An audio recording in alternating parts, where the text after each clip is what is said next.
শুভ সন্ধ্যা বন্ধুরা।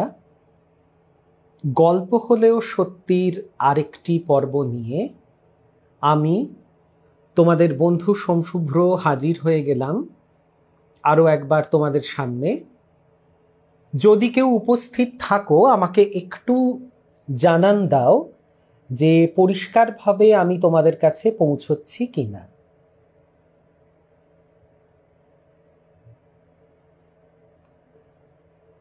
কেউ কি উপস্থিত আছো?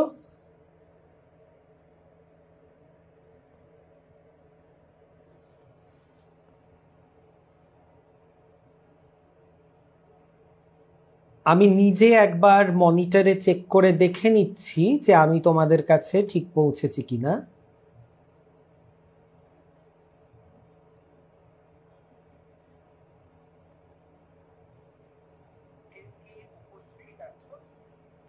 আমি যতদূর দেখলাম আমি বোধহয় ঠিকভাবে অডিবল এবং ভিজিবল আমার মনে হচ্ছে যে আমি আমার এই মনিটরে দেখলাম যা।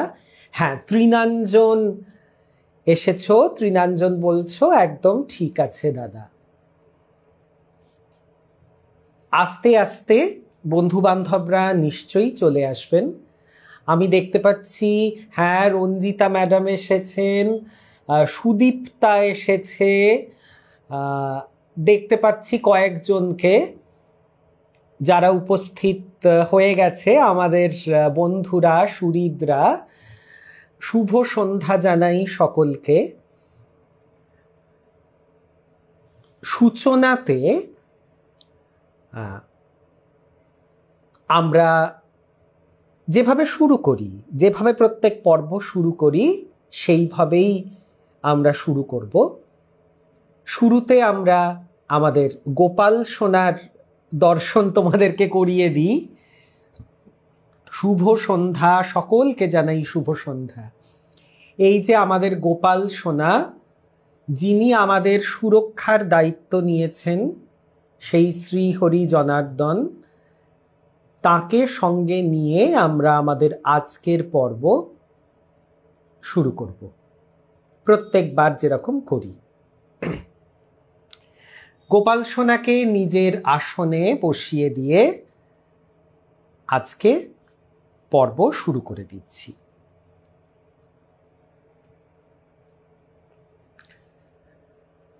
ভারতবর্ষ এমন একটি ভূমি যেখানে ভগবান স্বয়ং বারংবার অবতীর্ণ হয়েছেন আর নিজে সাধনা করে আমাদের মতো সাধারণ মানুষদের সাধন মার্গ দেখিয়ে দিয়ে গেছেন। আমরা অত্যন্ত সৌভাগ্যবান যে আমরা সেই মাটিতে জন্মগ্রহণ করেছি, যেই মাটিতে স্বয়ং ভগবান বারংবার অবতীর্ণ হয়েছেন। ঈশ্বরকল্প মহাপ্রাণ তারা এসেছেন এবং তাদের সাধনার মাধ্যমে এই ভূমিকে, এই দেশের বাতাবরণকে পরিশুদ্ধ করেছেন। আজকে দেখো যেরকম বিভিন্ন পরিস্থিতিতে আমাদের মাঝে মাঝে মনে হয় যে আমরা বোধহয় খুব একটা অন্ধকার যুগের মধ্যে দিয়ে যাচ্ছি। মনে হওয়াটা স্বাভাবিক, কিন্তু আমরা এত কিছুর মধ্যেও যে টিকে আছি, আমরা যে চলছি, আমরা যে এই এত নিরাশার সমুদ্রের মাঝেও পুরোপুরি ডুবে যাইনি, আমাদের যে এখনো কিছুটা হলেও চেতনা চৈতন্য অবশিষ্ট আছে, বিরাট বিরাট দুর্যোগের হাত থেকে ভারত ভূমি যে একটুর জন্য হলেও রক্ষা পেয়ে যায়, তার রহস্য একটাই, যে স্বয়ং ভগবানের অংশ তারা এই পৃথিবীতে আবির্ভূত হয়ে নামের মাধ্যমে, সাধন ভজনের মাধ্যমে এর বাতাবরণকে পরিশুদ্ধ করে গেছেন। তাদের আশীর্বাদ আমাদের সঙ্গে রয়েছে। আজ তোমাদের একটা বিশ্বাসের গল্প বলবো, যে ঘটনাটি শুনে তোমাদের মনে অন্ধকার যেটুকু আছে, সন্দেহের অন্ধকার, হতাশার অন্ধকার, তোমাদের মনে হচ্ছে হয়তো যে ঈশ্বর আমাদের দেখছেন না, সেই যে পরম শক্তি আমাদের বোধহয় কৃপা করছেন না, এটা আমাদের মনে হতেই পারে।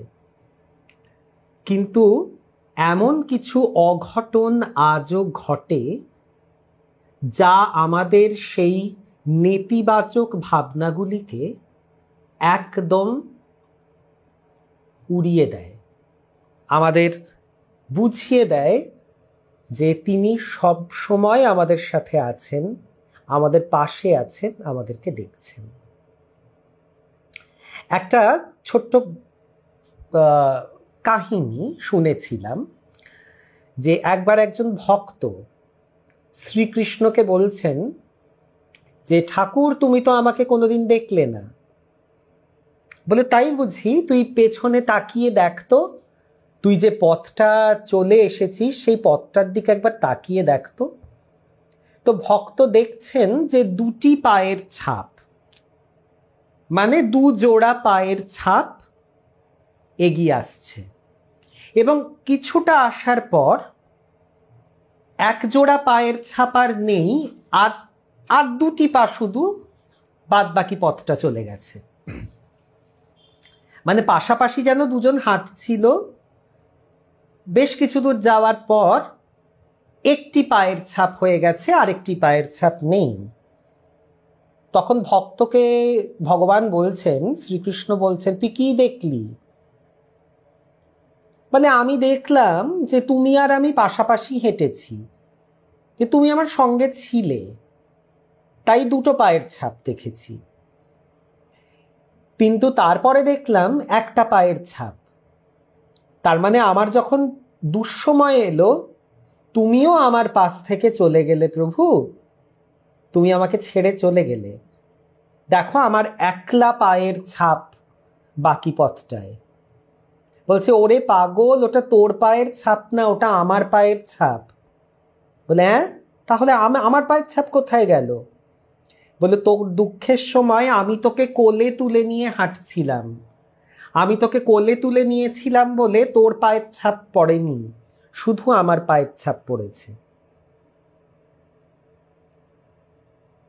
আমরা মনে করি দুঃখের সময় বুঝি ঠাকুর আমাদের ছেড়ে চলে গেলেন, কিন্তু দুঃসময়ে আমরা যে টিকে গেলাম, আমরা যে ডুবে গেলাম না, আমরা যে বয়ে গেলাম না, উড়ে গেলাম না, আমরা যে রয়ে গেলাম, আমরা যে বেঁচে গেলাম, সেটা কিন্তু ওই একটি পায়ের ছাপ, যেটি আমাদের প্রভুর পায়ের ছাপ, আমাদের ঠাকুরের পায়ের ছাপ, যিনি আমাদেরকে কোলে নিয়ে সেই পথটা পার করে দিয়েছেন। তাই জন্য দু জোড়া পায়ের জায়গায় এক জোড়া পায়ের ছাপ দেখা যাচ্ছে।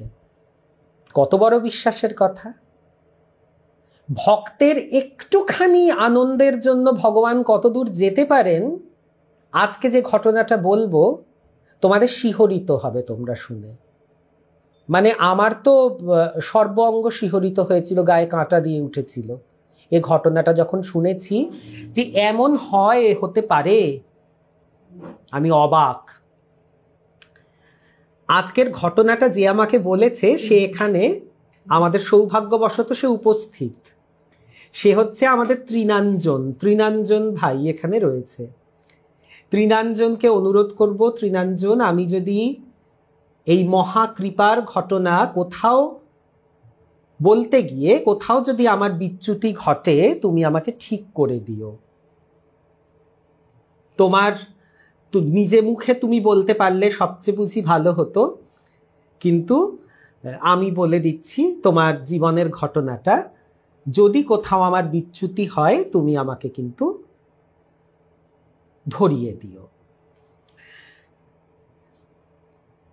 তোমরা অনেকে নিশ্চয়ই প্রভু জগৎবন্ধুর কথা জানো। প্রভু জগৎবন্ধুর ছবিটা আমি তোমাদেরকে দেখাচ্ছি। এই ছবি তোমরা দেখেছ, দেখতে পাচ্ছ?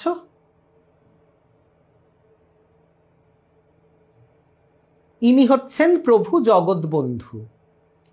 এই প্রভু জগৎবন্ধু স্বয়ং শ্রীহরির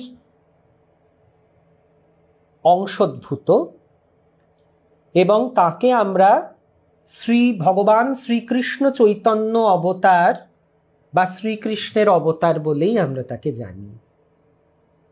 আমাদের যেরকম ঠাকুর শ্রী রামকৃষ্ণ, ভগবান শ্রী চৈতন্য, সেরকমই প্রভু জগৎবন্ধু। তো এই জগৎবন্ধুর সম্বন্ধে আমি কিন্তু আলাদা একটি ভিডিও তোমাদেরকে উপহার দেওয়ার কথা ভেবেছি, যেখানে তার সম্বন্ধে তোমরা আমার কাছে জানতে চেয়েছো অনেক মহাপ্রাণের গল্প, যেরকম আমি স্বামী নিগমানন্দের গল্প তোমাদের বলেছিলাম। কিন্তু আজকে সেই প্রভু জগৎবন্ধুর একটুখানি কথা তোমাদেরকে বলি। বাংলার 1278 সনে বৈশাখী সীতা নবমী তিথিতে প্রভুর আবির্ভাব হয় এবং সেই আবির্ভাবের কাহিনী ভীষণ অদ্ভুত। ভীষণ অদ্ভুত। মুর্শিদাবাদে ডাহাপাড়া বলে একটি জায়গা আছে।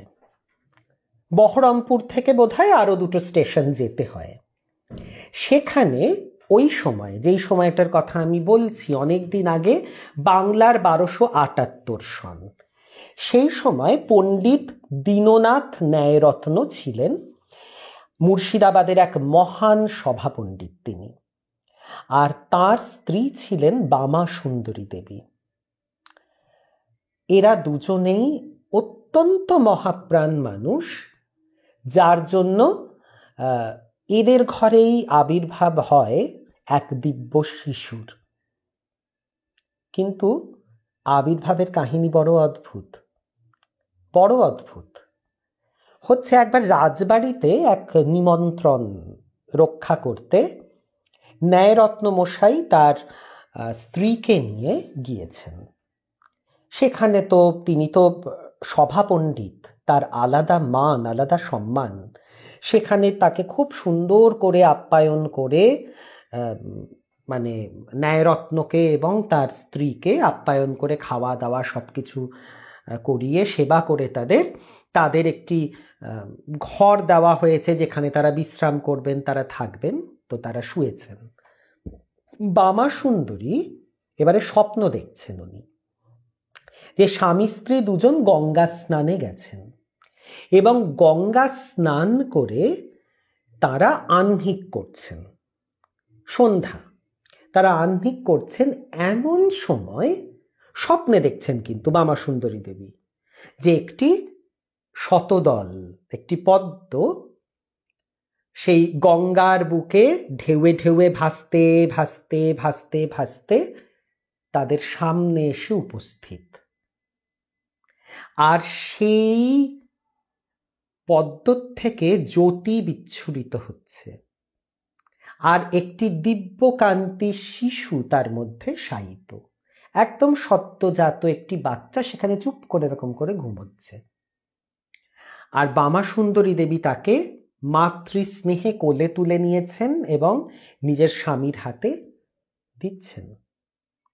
এই স্বপ্ন দেখে তো ওনার ঘুম ভেঙে গেছে। উনি স্বামীকে বলছেন যে আমি কি স্বপ্ন দেখলাম, এ স্বপ্নের কি ইঙ্গিত স্বামী? আমিও তো বুঝতে পারছি না, তবে কিছু একটা তো ঘটবে। এই রকম ভাবে তারা না একদম আবিষ্ট, মানে দুজনের একটা ঘোরের মধ্যে রয়েছে। তারা সেই রাজবাড়ি থেকে বিদায় নিয়ে বেরিয়ে তারা নিজেদের গৃহের দিকে, বাসগৃহের দিকে তারা যাচ্ছে।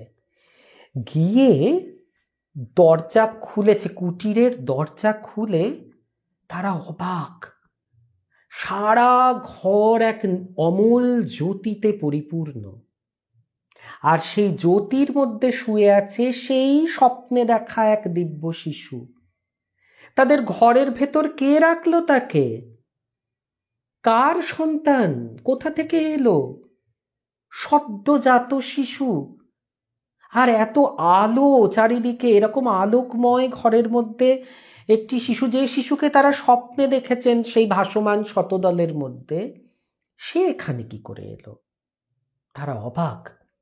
এবং তারা যখন শিশুটিকে দেখলেন এবং কোলে তুলে দিলেন অপত্য স্নেহে, সেটা ছিল 16ই বৈশাখ, সেই 1278 সন।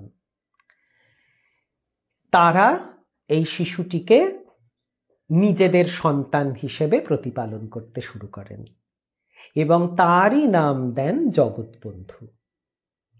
আর এই যেই ব্রাহ্ম মুহূর্তে শিশুটিকে তারা পেলেন, তারা পেয়েছেন কিন্তু ব্রাহ্ম মুহূর্তে, তখন সবে ভোর হবে হবে, চারিদিকে হরিনাম সংকীর্তন হচ্ছে। প্রাচীনকালে যা হতো, দলে দলে লোক গঙ্গা স্নানে যায়, তারা ওখানে হরির নাম করতে করতে দিন শুরু হয়, বাউল একতারা নিয়ে গান গাইছে, যেটা ছিল আমাদের সেই সময় গ্রাম বাংলার চিত্র। সেরকম চারিদিকে শঙ্খধ্বনি হচ্ছে, হরির নাম হচ্ছে। সেই সময় এই শিশুটিকে কোলে তুলে নিলেন বামা সুন্দরী এবং তার নাম হলো প্রভু জগৎবন্ধু। এইটুকু আপাতত তোমাদেরকে আমি প্রভু সম্বন্ধে, তার আবির্ভাব সম্বন্ধে তোমাদেরকে আমি বললাম। এবারে আমি চলে আসছি আমাদের বর্তমান যুগের ঘটনা। প্রভু যে কতটা ক্রিয়াশীল, তিনি যে নিত্য বর্তমান, তিনি যে কোথাও যাননি, তিনি যে রয়েছেন, এটা তারই প্রমাণ। মানে শুনলে আমি হলপ করে বলতে পারি যে তোমাদের গায়ে কাঁটা দিয়ে উঠবে। সেই বাংলার 1278 সন থেকে চলে আসছি আমরা ইংরাজি 2015 সাল। 2015 সালের 28শে ডিসেম্বর, সেই সময় আমাদের এই তৃণাঞ্জন ভাই, তৃণাঞ্জন আমার ব্যক্তিগতভাবে ভীষণ স্নেহের এক ভাই। আমাদের পরিচয় এই সোশ্যাল মিডিয়াতে, কিন্তু এখন আমরা আত্মীয়। আমি বলতেই পারি যে আমরা আত্মীয়, কারণ আমাদের আত্মার সঙ্গে আত্মার এক অদ্ভুত সম্পর্ক গড়ে উঠেছে। যেভাবে আমাদের এখানে প্রত্যেকে আমরা এক একজনের আত্মীয়। এই তো দিদি এসে গেছো, জয়িতা দি এসে গেছো। বাবা, এতক্ষণে 16 কলা পূর্ণ হলো। দিদি না এলে আমার বড্ড ফাঁকা ফাঁকা লাগে। তো তৃণাঞ্জন ভাই অপূর্ব ভোগ রাঁধে। মানে বিশ্বাস করো, অত সুন্দর ভোগ আমি খুব কমই খেয়েছি জীবনে। অসাধারণ ভোগ রাঁধে। এবং তৃণাঞ্জন ভাই কিন্তু একটি অত্যন্ত স্বনামধন্য পরিবারের ছেলে। এই কারণে বলছি, আজকে গড়িয়া মহামায়া তলা, তোমরা অনেকেই জানো, মা মহামায়ার গল্প তোমাদেরকে আমি শুনিয়েছি, তার ঘটনা। সেই মহামায়া কিন্তু তৃণাঞ্জন ভাইয়ের বংশের দেবী, উনি বংশের মা। তো তৃণাঞ্জন এমনি সৌভাগ্যের অধিকারী যে সে মহামায়ার ছত্র ছায়ায় তার জন্ম। যে মহামায়াকে সমস্ত কলকাতাবাসী তো চেনেনি, সকলেই চেনেন। মহামায়া তো গড়িয়া মহামায়াতলা বললে সবাই চেনেন, সে মায়ের নামাঙ্কিত স্থান। তো সেখানেই তৃণাঞ্জনের ভাইয়ের বাড়ি একদম, মানে ওর বাড়ির জানলা দিয়ে মন্দির দেখা যায়। কি যে সুন্দর, কি বলবো, পুরো মন্দির দেখা যায়, মানে একটু বেরোলেই মাতৃদর্শন। তো তৃণাঞ্জন ভাই উনি প্রচণ্ড সুন্দর রাঁধেও, অসাধারণ রাঁধে ভোগ। এবারে সেই এই প্রভুর শরণাগত, প্রভুর আশ্রিত, প্রভু জগৎবন্ধুর আশ্রিত হচ্ছেন আমাদের তৃণাঞ্জন ভাই। তো তৃণাঞ্জন ভাইয়ের এক গুরু ভাই বলতে পারো, যদিও সে কাকা কাকা বলে তাকে, শ্রীযুক্ত কল্যাণ কুমার চক্রবর্তী মহাশয়। তো তার বাড়িতে এরকম একটি সংকীর্তনের আয়োজন হয়েছিল। ভক্তদের বাড়িতে বাড়িতে হয় না, পাঠচক্র হয়, সংকীর্তন হয়, বিভিন্ন ধরনের, মানে এই যে আমাদের আধ্যাত্মিক গোষ্ঠীগুলো, যে সেখানে গিয়ে নাম গান হয়, এসব হয়। তো এই কল্যাণবাবুর বাড়িতে তো এরকম নাম সংকীর্তন বসেছে। তৃণাঞ্জন ভাই তখন সদ্য যুক্ত হয়েছেন, আমাদের এই প্রভুর আশ্রয়ে এসেছে। তো ও গেছে, ওখানে গেছে যথারীতি, অসাধারণ ভোগ রাধে তৃণাঞ্জন। কাজেই ভোগের ডিপার্টমেন্ট তো সম্পূর্ণ তৃণাঞ্জনের হাতে। মানে তৃণাঞ্জনের হাতের ভোগ খেলে কোনোদিন ভুলবে না সেই ভোগ। আমি খেয়েছি, আমি চৈতি খেয়ে মানে আমরা একদম আপ্লুত। তো দুপুরবেলাতে তো হয়েছে, সমস্ত নাম সংকীর্তন হয়েছে, হয়ে টয়ে সন্ধ্যাবেলার সন্ধ্যারতি আবার নাম হবে, সেই তার প্রস্তুতি চলছে। আর যে সংকীর্তন হয়েছে অপূর্ব, খুব সুন্দর সেই নাম গানের আখর। তো তৃণাঞ্জনের হঠাৎ মনে হয়েছে যে আচ্ছা, এই এত সুন্দর কীর্তন, সবসময়তে তো আর কীর্তনের আসর বসে না, যদি এর একটা সিডি পাওয়া যেত, শুনতুম, আমি ঘরে চালাতাম, খুব সুন্দর লাগতো, পরিবেশটাই বদলে যেত। তখন তৃণাঞ্জন গিয়ে এই কল্যাণবাবুর ধর্মপত্নী কে গিয়ে জিজ্ঞেস করেন যে কাকিমা, এই প্রভুর কি সিডি পাওয়া যায়? এই যে এত সুন্দর কীর্তনগুলো হলো, সিডি পাওয়া যায়?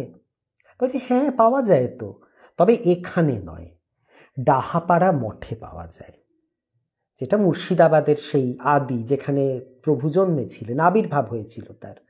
তো সেখানে পাওয়া যায়, আর রঘুনাথপুরে পাওয়া যায়, সে তো দূর। তখন তৃণাঞ্জন অনুরোধ করে যে কাকিমা, যদি আপনারা কখনো ওদিকটায় যান, আমার জন্য একটু সিডি জোগাড় করে দেবেন, আমার বড় স্বাদ হয়েছে যে আমি একটু শুনবো, মানে বাড়িতে রাখবো, বাড়িতে চালিয়ে শুনবো নাম সংকীর্তন, হরিনাম। বলছে হ্যাঁ হ্যাঁ নিশ্চয়ই, আমরা গেলে নিয়ে আসবো। তো তৃণাঞ্জন তো চলে এসেছে, ফিরতে একটু রাত হয়েছে। আর তৃণাঞ্জনের সঙ্গে আরেক কাকিমা ছিলেন, অত্যন্ত ভক্তিমতী ধর্মপ্রাণা মহিলা, যার কাছ থেকে শুনে তৃণাঞ্জনের এই পথে আসা। তো তিনিও গেছেন, তো তাকে নিয়ে তৃণাঞ্জন বাড়িতে ফিরেছে। বলছে শীতের রাত তখন, আর 2015 এখন যেমন ঠান্ডা পড়েই না, 2015 অবধি কিন্তু ভালোই ঠান্ডা পড়তো। তো বলছে বেশ ঠান্ডা। তো রাতে গিয়ে, আর তৃণাঞ্জনের বাড়ির থেকে কাছেই থাকে ওই কাকিমা, খুব দূরে থাকেন না, উনিও একটা অ্যাপার্টমেন্টে থাকেন।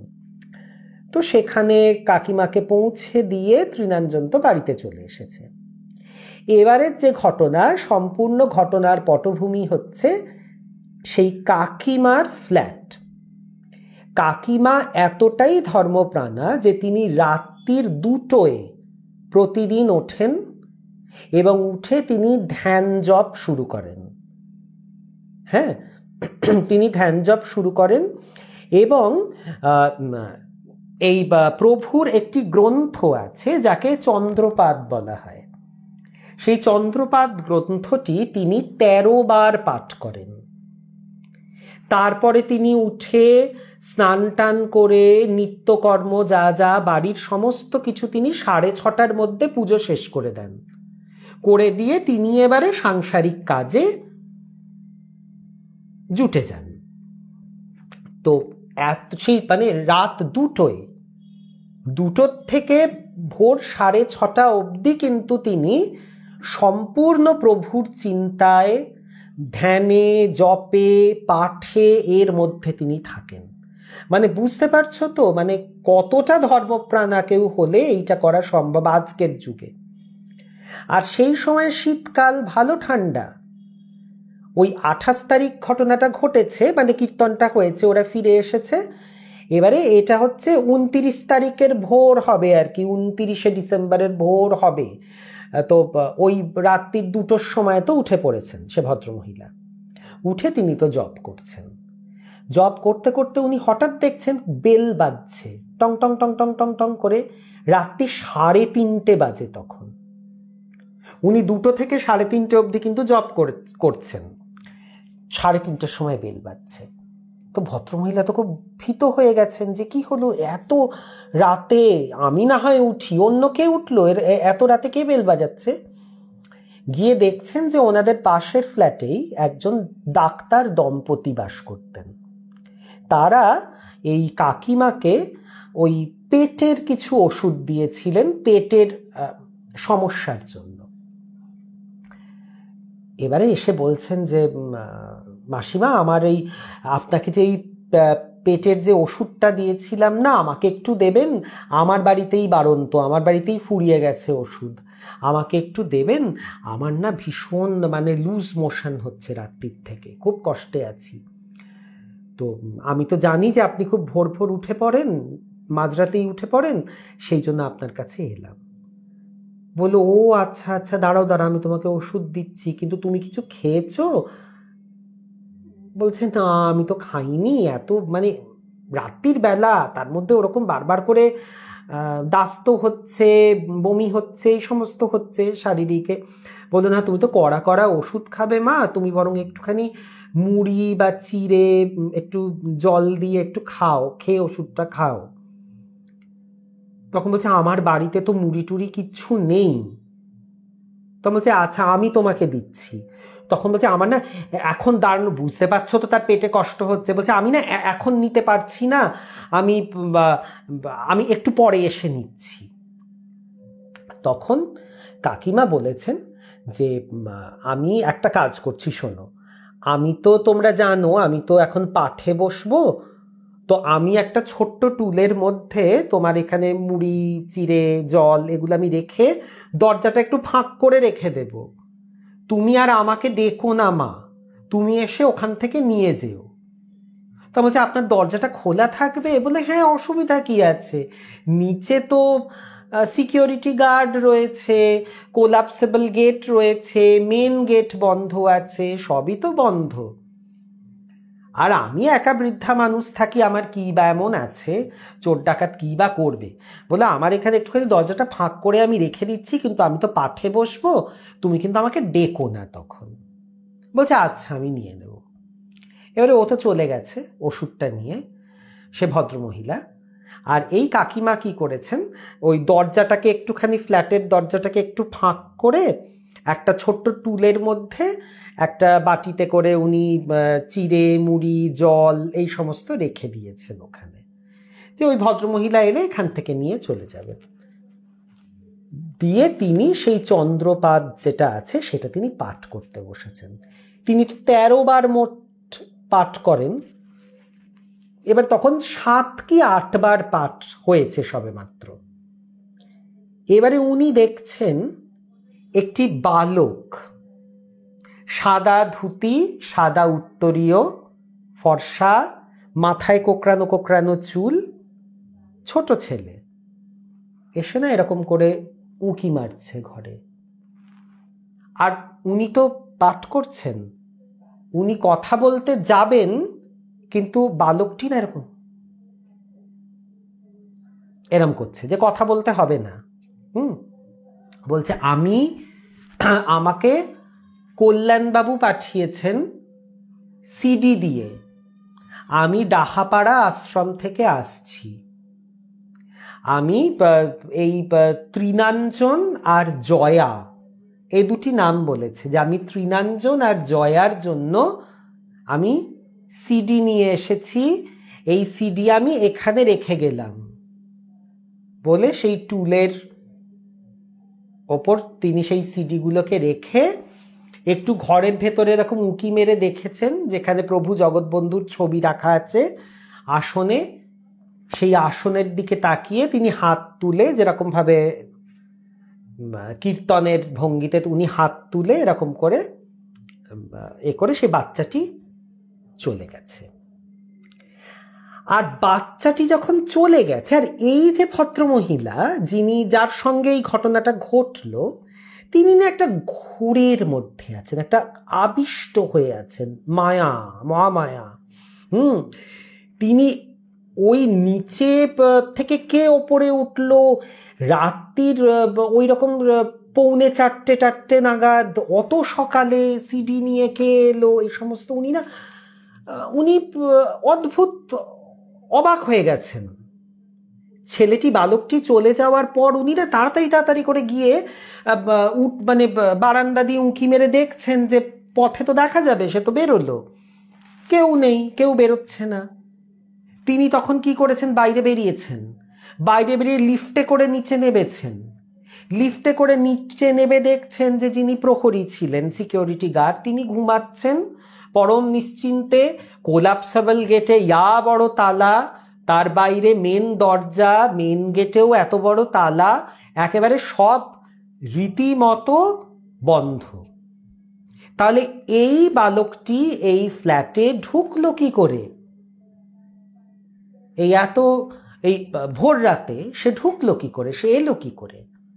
আর সে যে এসেছিল সে তো প্রমাণ আছে, সিডি তো 4টে সিডি পড়ে আছে, এলো কি করে? এবারে উনি না তখনও খুব একটা ঠিক বুঝে উঠতে পারেননি। উনি ভোরবেলাতে, ওনার যখন সমস্ত পুজো টুজো করে 6:30 ওনার সব পুজো শেষ হয়, 6:30 পুজো টুজো শেষ করে উনি এবারে ফোন করেছেন সেই কল্যাণ বাবুকে। হ্যাঁ গো কল্যাণ, তোমরা কার হাত দিয়ে সিডি পাঠিয়েছো গো? একটা বাচ্চা ছেলে ভোরবেলায় এসে সিডি দিয়ে গেল। বলছে, হ্যাঁ সিডি? আমরা? তাও আবার ভোর রাত্রিরে? বলছে হ্যাঁ, বললো যে এরকম উনি তখন খুলে বলেছেন যে একটি ছোট্ট বালক, এরকম সাদা কাপড় পরা, ঝাঁকড়া চুল, একদম ফর্সা টুকটুক করছে, সে এসে 2টো সিডি দিয়ে গেল, এই কথা বললো ডাহাপাড়া থেকে এসছে। তখন কল্যাণ বাবুরা না ওখান থেকে একেবারে মানে তারা কেঁদে ফেলেছেন, দিয়ে বলছেন, আপনি বুঝতে পারেননি উনি কে? বলছেন, না আমি তো বুঝতে পারিনি। বলে, হয় কখনো কালকে রাত্রির বেলায় কথা হলো, কালকে সন্ধেবেলায় কথা হলো যে আমরা ডাহাপাড়াতে গেলে আমরা সেখান থেকে, সেই মুর্শিদাবাদ থেকে আমরা সিডি এনে আপনাদের জন্য নিয়ে আসবো, আর আজকে তার রাত্রিরের মধ্যে আমি কোথার থেকে সিডি পাবো, আর আমি কাকে পাঠাবো ওই মাঝরাত্রিরে আপনাকে সিডি দিয়ে আসতে? এ কি হয়? আপনি বুঝতে পারেননি কে এসেছিল আপনার বাড়িতে? এইবারে তো উনি দরদর করে, অঝোরে তার চোখ দিয়ে জল পড়ছে, বলছি আমি কি পেয়ে কি হারালাম, উনি ভাবছেন। এবং সকালে উঠে ত্রিনাঞ্জন ভাইকে ফোন করেছেন কাঁপা গলায়, যে ত্রিনাঞ্জন শিগগিরই এসো, কি হয়েছে তুমি দেখো। এইবারে হচ্ছে আরো এক প্রস্থ বিস্ময়। এবারে তো ত্রিনাঞ্জন ভাই, ও তো মানে একদম কাঁপতে গিয়ে পৌঁছেছে, গিয়ে বলছে, দাদা ওই 4টে সিডি, বুঝেছো তো? এবার এই 4টে সিডির মধ্যে 4টে সিডি নাম করেছেন কিন্তু, যে ত্রিনাঞ্জন এবং জয়ার জন্য আমি নিয়ে এসেছি। এর মধ্যে এই চন্দ্রপাদ যেই ওনারা যেটা পাঠ করেন তার 2টি সিডি 1 আর সিডি 2 সেটা আছে, আর প্রভুর আবির্ভাব লীলা আছে একটা সিডিতে, আর মহানাম সংকীর্তনের একটা সিডি আছে। এই 4টে সেট। এইবারে যখন একটা প্লাস্টিকের মধ্যে সিডিটা রাখা, এবারে যেই সিডির প্লাস্টিকটা ছাড়িয়েছে, দিয়ে সিডিগুলোকে বার করেছে, প্রত্যেকটা সিডির ওপর সেই গোপীচন্দন বলে না, সেই হোল্লেটে সেই চন্দন মাখা, প্রত্যেকটা সিডি চন্দনের গুঁড়ো, এবং এরকম ছোট্ট ছোট্ট সদ্যজাত শিশুর পায়ের ছাপ 4টে সিডির ওপরে। কল্পনা করতে পারো এটা হতে পারে আজকের যুগে? যে 4টে সিডির ওপরে এরকম পাউডারের মতো গোপীচন্দন লাগানো এবং তার ওপরে সদ্যজাত শিশুর এরকম ছোট্ট ছোট্ট দুটো দুটো করে পায়ের ছাপ 4টেতে। আর এরা কি বলবে, এরা তো তখন বাকরুদ্ধ, মানে সেই কাকিমা তৃণাঞ্জন ওরা তো মানে মানে ওরা বাকরুদ্ধ। এই সিডি যেহেতু দুজনের নাম করা, তাই এই যে জয়াদি যার নাম করলেন সে হচ্ছে এই কাকিমার কন্যা, এই কাকিমার মেয়ে। তো জয়াদির কাছে 2টি সিডি আছে, তৃণাঞ্জন ভাইয়ের কাছে 2টি সিডি আছে, এবং তারা পরম যত্নে সেই সিডি থেকে কপি করে অনেক সিডি তৈরি করে, সেই সিডি রাইট করা যেত না, সেরকম করে করে সব ভক্তদের মধ্যে তো কথা ছড়িয়ে গেছে, প্রত্যেকে এসেছেন এবং এসে প্রত্যেকে সেই গোপীচন্দন কাপড়ের মধ্যে সেই চন্দন গুঁড়ো নিয়ে, মানে তারা তো পরম যত্নে সেগুলোকে নিয়ে গেছেন। আর এই 2টি সিডি তৃণাঞ্জন ভাইয়ের বাড়িতে একটি সুন্দর কাঁচের বাক্সে ঠাকুরের আসনে রক্ষিত। ভক্ত একবার গান শুনতে চেয়েছে, সেই গান শোনাবেন বলে, ভক্তর সেই মনোবাসনা পূর্ণ করবেন বলে স্বয়ং প্রভু বালকের রূপ ধরে এসে সেই গান উপহার দিয়ে গেছেন, আশীর্বাদই দিয়ে গেছেন। এ হয় মানে আমাকে যখন ত্রিরাঞ্জন গল্পটা বলেছে, আমি চৈতি আমরা দুজনেই না মানে হ্যাঁ এরকম, মানে আমরা আমাদের গায়ে এরকম এরকম করে কাঁটা দিচ্ছে যে এটা আবার কি, এ হতে পারে, এরকম হয় আজকের যুগে? 2015 সাল ডিসেম্বর মাস। মানে দেখো, আমরা মনে করি আমাদেরকে বুঝি ছেড়ে দিলেন, আমাদেরকে একটুও ছাড়েননি।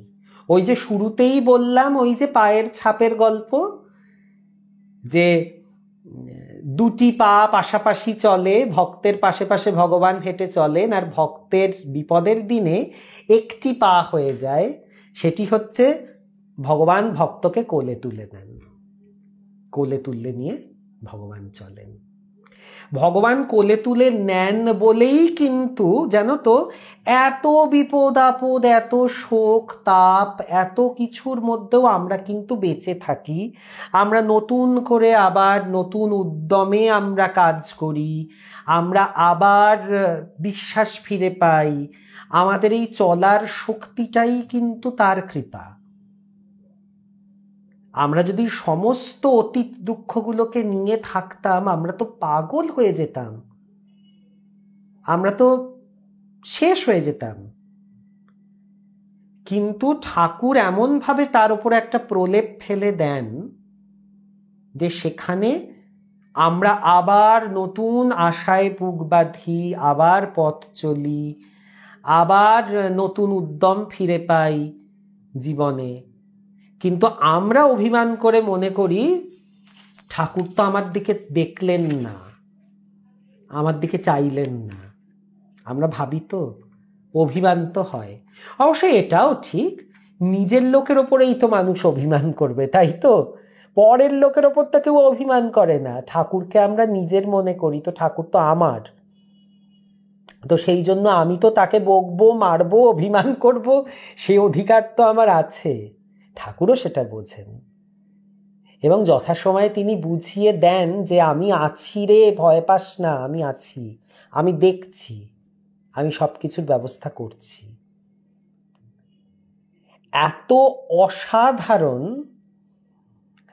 আর প্রভু জগৎবন্ধুর কথা আমি তোমাদেরকে পরে ভিডিও আকারে ওটা আমি করে তোমাদেরকে দেব। মানে সেই কথা অমৃত সমান যে বলে সেরকম। স্বয়ং গৌরাঙ্গকেই যদি মনে করো যে শ্রী গৌরাঙ্গই আবার যদি তিনি থাকতেন আরো কিছুদিন, তাহলে এই হতো তার রূপ। তিনি গৌরাঙ্গেরই রূপ। তিনি নিজে মুখেও সেটা প্রকাশ করে গেছেন।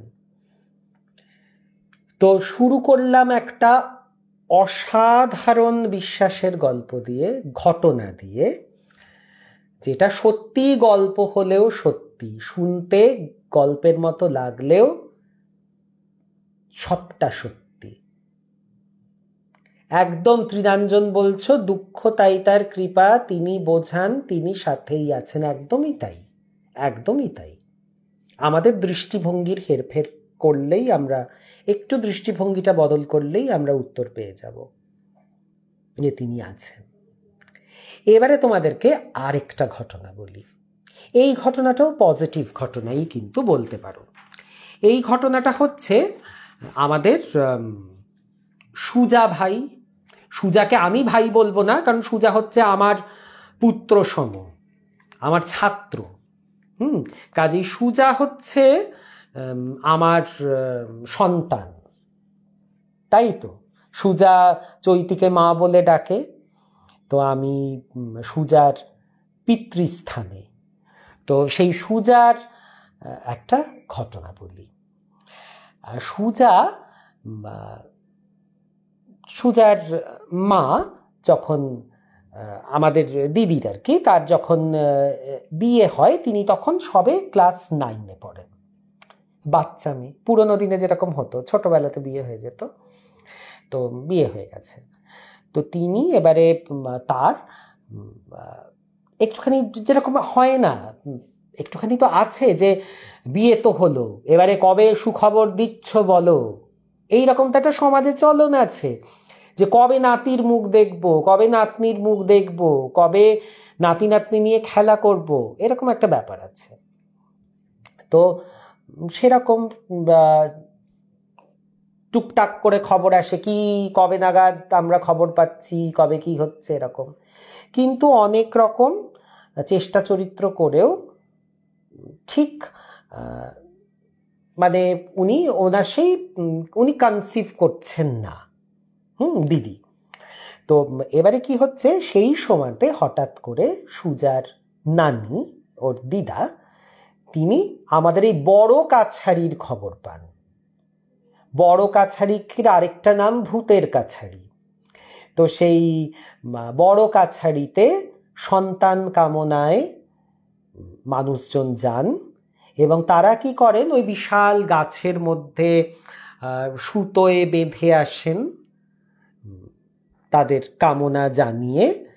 আর যখন তাদের মনস্কাম পূর্ণ হয়, তারা ওখানে গিয়ে সেই সুতো খোলেন। সেই এক্স্যাক্টলি সেই সুতোটাই তারা পান না, কোনো একটা সুতো তারা খুলে দিয়ে আসেন, কারণ প্রত্যেকের কামনাই এক। সুতো খুলে দিয়ে আসেন এবং ওখানে পুজো দেন তারা। আমরা যারা সনাতনীরা, তারা আমরা গোপাল ঠাকুর দিয়ে পুজো দিই। যারা হয়তো একটু ভিন্ন ধর্মাবলম্বী, তারা ঘোড়া দিয়ে পুজো দেন, বাতাসা দিয়ে পুজো দেন, এরকম করে করে পুজো দেওয়া হয়। তো সেখানে এই দিদা খবর পেয়েছেন যে এখানে তো গেলে আমার মেয়ের মনোবাঞ্ছা পূর্ণ হতে পারে। তো দিদা গেছেন। দিদা গিয়ে ওরকম সুতোতে বেঁধে তার মনস্কামনা লিখে গাছের মধ্যে দিয়ে তিনি ওই গাছের নিচে শুয়েছেন।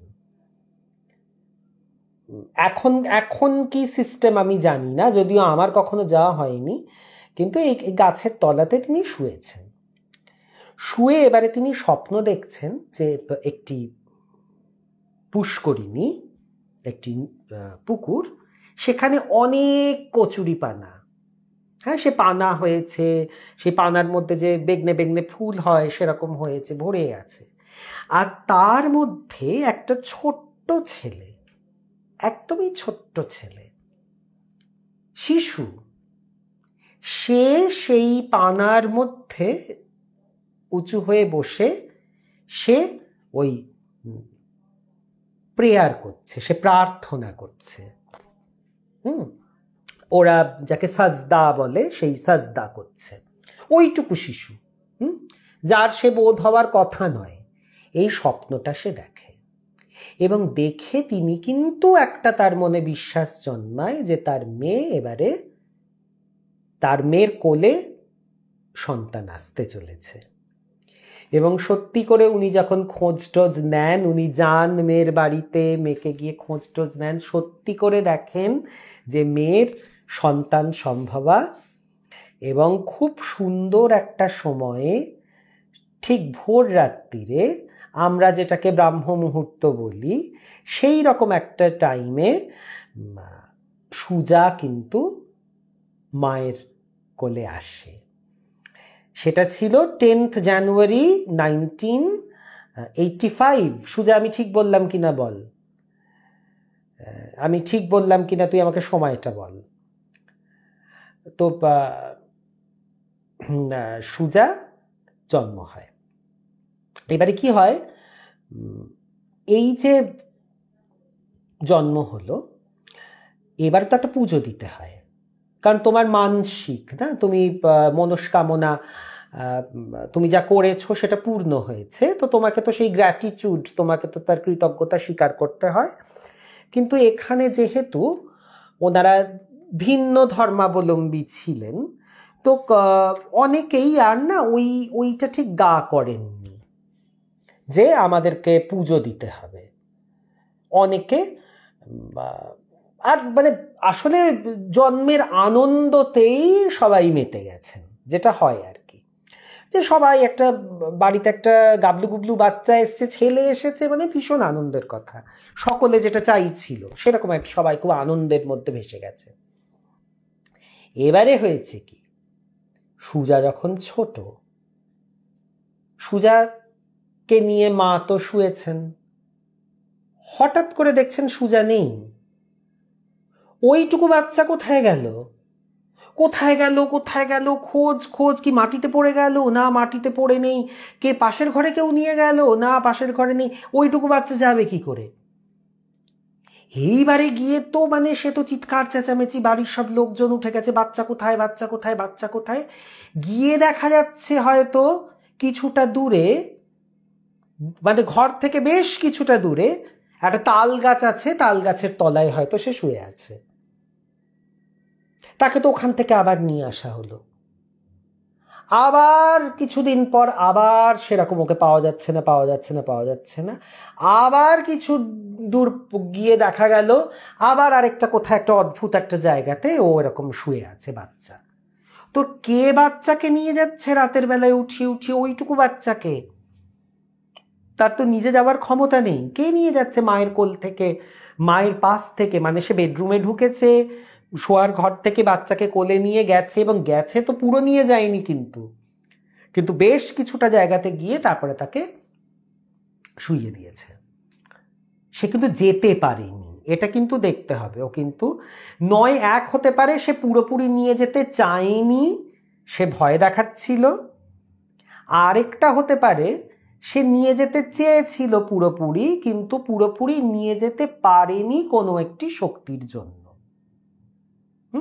যে কোনো একটা হতে পারে। তখন কি হয়েছে, এবারে সুজার যিনি বাবা, তিনি কিন্তু অত্যন্ত ধর্মপ্রাণ এক ভদ্রলোক এবং উদার মনস্ক। তো তিনি এরকম দেখছেন বারবার করে হচ্ছে, তারপরে তাঁরই হঠাৎ মনে হয়েছে, আরে তোমরা তো একটা একটা মানসিক করে তো তোমরা এসেছিলে যে সন্তান যাতে হয়, তোমরা তো সেইটাকে পুজো দিতে তো তোমরা যাওনি, তোমরা তো ওখানে গিয়ে তোমাদের কৃতজ্ঞতাটা স্বীকার করনি, সেই জন্য বোধহয় এই কাণ্ডটা ঘটছে বারবার। তখন বলল, হ্যাঁ সেটা তো হয়নি, এটা তো খুব অন্যায় হয়েছে, আসলে এটা তো আমাদের ঠিক ধর্মের মধ্যে নেই, সেই জন্য আমাদের আর খেয়ালও ছিল না। কথাটা হচ্ছে ওদের খেয়ালের ছিল না, কারণ বাচ্চাকে পেয়ে সবাই আত্মহারা হয়ে গেছিল, খুব স্বাভাবিক। তখন তারা সবাই মিলে গিয়ে সেই বাতাসা দিয়ে, মাটির ঘোড়া দিয়ে, সেই রকমভাবে গিয়ে সেই বড় কাছারিতে আবার গিয়ে যা যা যা দিতে হয়, সেখানে চড়াতে হয়, সেগুলো সমস্ত কিছু করিয়ে বাচ্চাকে সেখানের পুষ্করিণীতে স্নান করিয়ে তারা যখন নিয়ে আসে, তখন সব কিছু কেটে গেল। আর কিন্তু কখনো এই সুজাকে এরকম সুজা চলে যাচ্ছে কোথায়, তাকে কেউ তুলে নিয়ে যাচ্ছে, এটা কিন্তু আর কখনো হয়নি। কিরকম অদ্ভুত ঘটনা বলো। সুজা বলছে আমার গায়ের পশম এখনো খাড়া হয়ে যায়, সত্যি না? কি অদ্ভুত ঘটনা। আজকে সুজার আরো দুটো ঘটনা তোমাদেরকে বলবো, মানে সুজার কাছ থেকে আমার শোনা ঘটনা, এবং ভীষণ ভীষণ সুইট যে দিদি মানে সুজার মা নিজে না রেকর্ড করে দিয়েছেন ঘটনাগুলো, মানে সো সুইট অফ হার, যে তিনি কি সুন্দর করে বলে বলে বলে বলে ঘটনাগুলো আমাকে পাঠিয়েছেন। বেশ অনেকগুলো ঘটনা, আমি তার মধ্যে থেকে দুটো ঘটনা বলছি তোমাদেরকে আজকে, পরে আরো বলবো। সুজার বাবা মশাই তখন নতুন জামাই, তিনি শ্বশুর বাড়িতে গেছেন, গিয়ে একটা ঘাটে তিনি স্নান করছেন। এবারে স্নান করতে গিয়ে তিনি হঠাৎ করে দেখছেন যে ঘাটে একটি অল্প বয়সী মেয়ে সাদা কাপড় পরে দাঁড়িয়ে আছে, আর তার দিকে এক দৃষ্টে তাকিয়ে আছে। ওনার অস্বস্তি হয়েছে যে তিনি একজন পুরুষ মানুষ স্নান করছেন, আর স্নান তো আমরা পোশাক আশাক ওরকম পরে করি না, গামছা টামছা পরে যেরকম উনি স্নান করছেন, আর হঠাৎ করে কোথার থেকে একটা মহিলা এক দৃষ্টে তার দিকে তাকিয়ে আছে, যথেষ্ট অস্বস্তিকর পরিস্থিতি। তো উনি কি করেছেন, উনি একটুখানি সরে গেছেন। উনি কি ভাবছেন যে এ হয়তো নামবে ঘাটে, আর যেহেতু দেখেছে উনি স্নান করছেন, এ হয়তো সংকোচ করছে নামতে, যদিও তার মুখের মধ্যে কোনো সংকোচের বিন্দুমাত্র কোনো প্রকাশ নেই। সরি। তখন তিনি না পেরে এই দাদা বলছেন যে আপনি নামবেন, আমি সরে যাচ্ছি, আপনি নামুন, আপনি আসুন।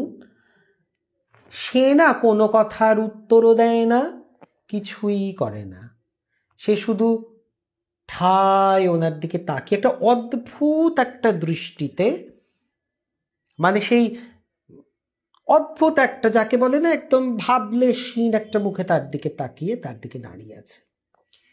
আর দাদা মানে সুজার বাবা, উনি কিন্তু এই মন্ত্র, এই তাদের যে পূজার্চনা, এই ব্যাপারগুলোয় কিন্তু তিনি পারদর্শী মানুষ, তিনি কিন্তু অনেক কিছু জানেন, অনেকের অনেক বিপদে তিনি তাদেরকে রক্ষা করেছেন, তিনি কিন্তু এগুলোতে যথেষ্ট বিজ্ঞ মানুষ। একটু পরেই তিনি বুঝে গেছেন যে ব্যাপারটা কি। তখন তিনি কি করেছেন, তিনি নিজের পায়ে যে কাদা লেগেছিল পুকুরে, তো পায়ের কাদা একটুখানি নিয়েছেন, নিয়ে হাতে নিয়ে তিনি কিছু মন্ত্র বলেছেন, কিছু তিনি ওনাদের কোনো আয়াত বলে বোধহয়, সুজা বলতে পারবে, সেই রকম বলে, মানে মূল কথা আমাদের যা মন্ত্র সেরকম একটা মন্ত্র, তো উনি সেই বলে দিয়ে তিনি ফু দিয়েছেন, আর সঙ্গে সঙ্গে সেই নারী মূর্তিটা অদৃশ্য। তাহলে বুঝতে পারছো তিনি কে ছিল? খুব সম্ভবত কোনো জিন, সে ওরকম নারী মূর্তি ধরে সে ওরকম দাঁড়িয়েছিল। ভাবো, দাদা ভাগ্যিস জানতেন এই বিষয়গুলো। এই বিষয়ে যারা জানে না, যাদের কাছে এই মন্ত্র শক্তি নেই, যারা ঠিক বুঝতে পারে না, তাদের কি হতে পারত? কি সাংঘাতিক না? মানে আমরা যাদেরকে মানুষ বলছি, মানুষ কি সবসময় মানুষ নাকি না মানুষ আমরা কিন্তু বলতে পারি না, এবং কে যে কি উদ্দেশ্য নিয়ে দাঁড়িয়ে আছে এটাও বলা যায় না। আপাত দৃষ্টিতে একজন মহিলা ঘাটের সামনে দাঁড়িয়ে আছে, কি করে তুমি বুঝবে যে সে গন্ডগোলে? কি করে বুঝবে? তো এই এক অদ্ভুত, এবং হ্যাঁ সত্যি একেবারে সাহসের তো দরকার। পামেলা ঠিক বলেছে যে ওই মুহূর্তে এই যে মাথাটা খেলে যাওয়া, এই সময় আমরা কি হয়, আমাদের না মাথা টাথা কাজ করে না। আর তাদেরও একটা প্রভাব থাকে, কিন্তু তারা কিন্তু তোমাকে না ওরকম একটা অসাড় করে দেয়, যে তোমাকে ভাবতে দেয় না, তুমি কেমন একটা হকচকিয়ে যাও। কিন্তু এই সময়ে যে এই যে বাংলাতে একটা খুব শক্ত শব্দ আছে না, প্রত্যুৎপন্নমতিত্ব, যে ঠিক সময়ে ঠিকভাবে মাথাটা হঠাৎ করে কাজ করে যাওয়া, সেটা কিন্তু খুব বিচক্ষণ মানুষ না হলে এবং নিজের ওপরে খুব কন্ট্রোল যার আছে, যে নিজের মানে নিজেকে সে সহজে সে বয়ে যেতে দেয় না, বা সে সহজে বিহ্বল হয়ে পড়ে না, এরকম মানুষ উনি ছিলেন বলে উনি বেঁচে গেছিলেন। হ্যাঁ, ইন্দ্রাণী বলছে হয়তো উনি কাউকে সহায়তা করেছিলেন বলেই সেই মহিলা অসুবিধা হয়েছিল, তাই প্রতিশোধ। হ্যাঁ, হতে পারে, হতে পারে। কারণ যারা মানুষকে সহায়তা করে তাদের কিন্তু প্রচুর শত্রু। কারণ আমি একজনের হাত থেকে কাউকে বাঁচিয়েছি, তো যার হাত থেকে বাঁচিয়েছি সে তো আমার উপরে রেগে যাবে। তো এই দাদা যেহেতু অনেককে সাহায্য করতেন ওনার এই বিশেষ ক্ষমতাটি দিয়ে, তো হতেই পারে যে হয়তো সে ঠাহর করে নিয়েছিল যে দাদা তার শত্রু, তাই হয়তো প্রতিশোধ নিতে তাকে একা পেয়ে এসেছিল পুকুরের কাছে। কিন্তু দাদা যেহেতু শক্ত ধাঁচের মানুষ, সাহসী মানুষ, এবং তিনি যে মাথাটাকে ঠিক সময়ে খাটাতে পেরেছে, সেইটাই কিন্তু মানে সেটা তাকে বাঁচিয়ে দিয়েছে। বলে না, বিপদের সময় মাথা ঠান্ডা রাখো, মাথা ঠান্ডা রাখতে হয়। আমরা রেগে যাই যে এই বিপদে মাথা ঠান্ডা রাখবো কি করে, কিন্তু মাথা গরম হয়ে গেলে আরো অনেক কিছু গুলিয়ে যায়। মাথাটা ঠান্ডা রাখতে হয় সব সময়তে, চেষ্টা তো করতেই হবে। এবারে আরেকটা ঘটনা বলি, এটাও খুব বিচিত্র ঘটনা, খুবই বিচিত্র। এটা কি হয়েছে, সুজার মা মানে দিদি, আমি দিদিই বলবো তাকে, তিনি আমার দিদি হবেন সম্পর্কে। তো সেই দিদি মেজো নানি, হ্যাঁ, তার একটা পারলৌকিক কাজ ছিল, 41 দিনের কাজ ওনারা বলেন। তো সেই কাজটা, সুজা যদি কোথাও ভুল হয় তুই বাবা আমাকে একটুখানি ঠিক করে দিস।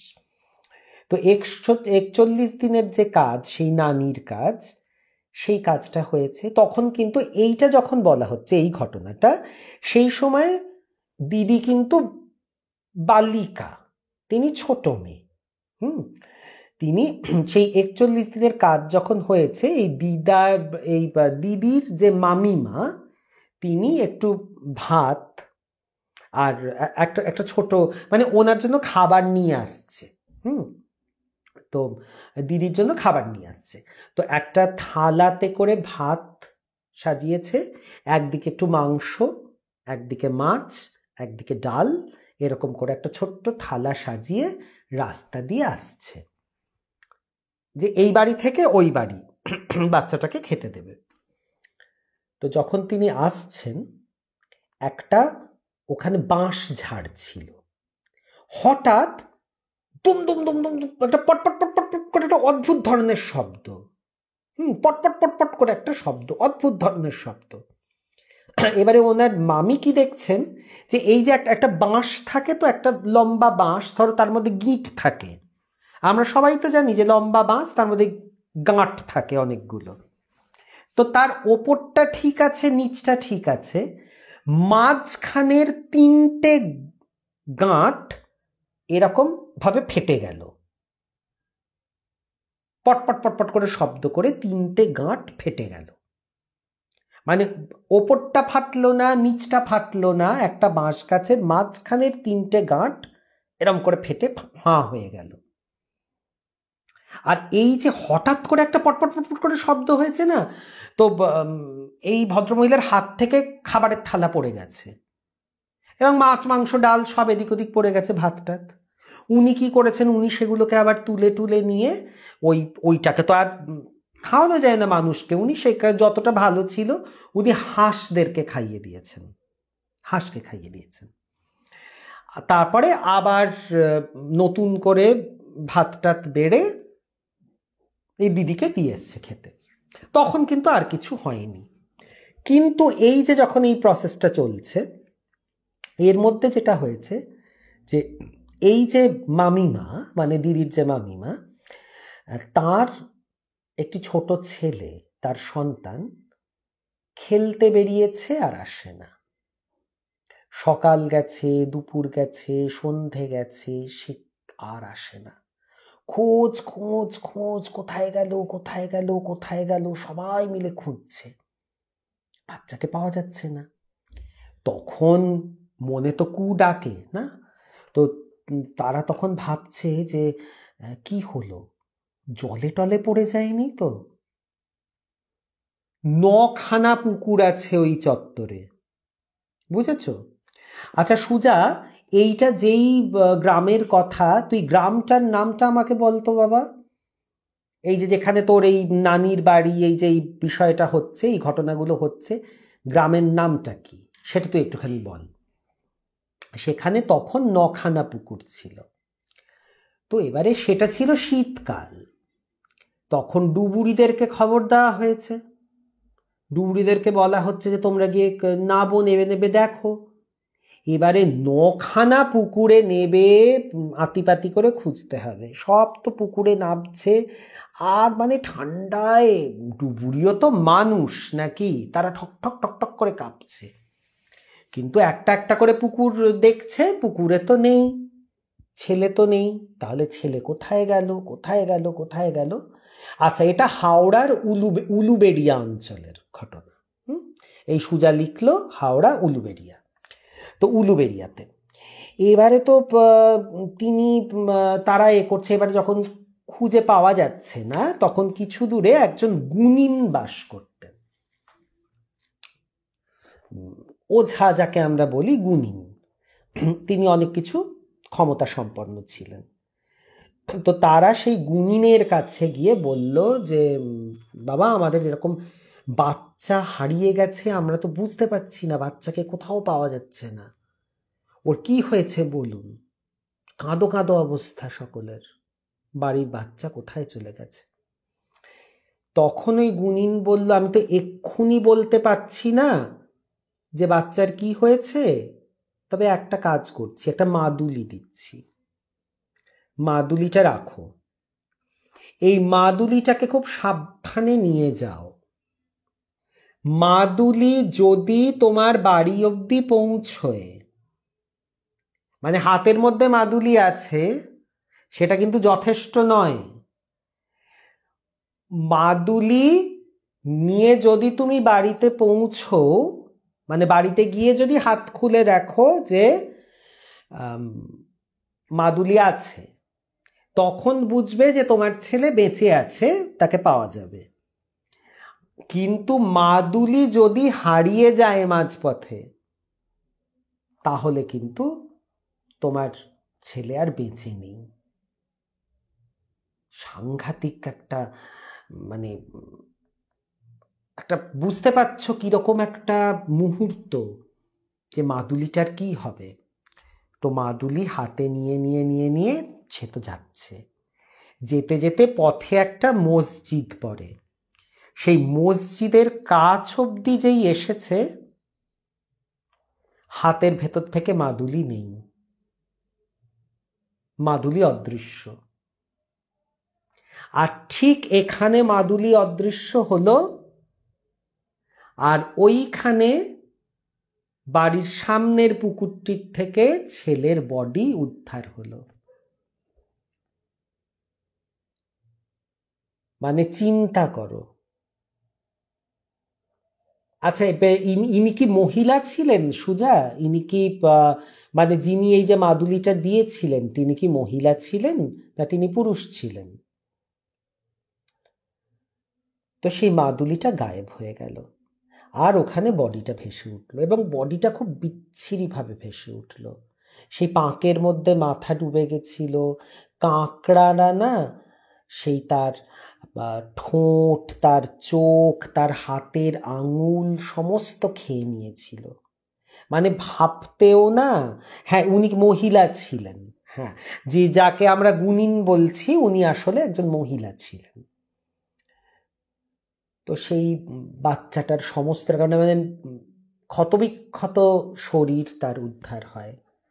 এবং খুব অদ্ভুত ব্যাপার, বিভিন্ন সময়ে এর পরবর্তীকালেও অন্তত এই পরিবারেরই প্রায় 3টি বাচ্চা এই জলে ডুবেই তারা মারা যায়। অন্য কোনো পরিবারের কিন্তু হয়নি, এই পরিবারেরই বাচ্চা 3টি মারা যায়। খুব মর্মান্তিক, খুব কষ্টের। এবং ওরা মানে এবারে এই পুকুরটা এমন হয়ে গেল যে এখানে কেউ বলছে এখানে কত রকম শাক হয়, কত রকম হয়, কিন্তু কোনো মানুষ ওই জলে আর নাবার সাহস করে না। ওই পুকুরটাকে সবাই এড়িয়ে চলে। তো এইটা একটা অদ্ভুত ঘটনা, যেটা আমি শুনেছি। আর সুজা এখানে একটা গাব গাছের ব্যাপার আছে না? এখানে বোধহয় একটা গাব গাছ আছে, যে গাব গাছে বোধহয় চেন দিয়ে কোনো জিনকে বাঁধা আছে না রে? একটুখানি তুই বল তো বাবা, যে সেই গাব গাছের গোড়ায় কেউ যায় না, সেটা কিন্তু ওই পুকুরের ওখানে। তো ওই পুকুরটাকে একটুখানি তারা সকলে এড়িয়ে চলে, যে ওখানে একটা জিনের কোনো কাহিনী আছে। তো সেই পুকুরটাকে তারা এড়িয়ে চলে।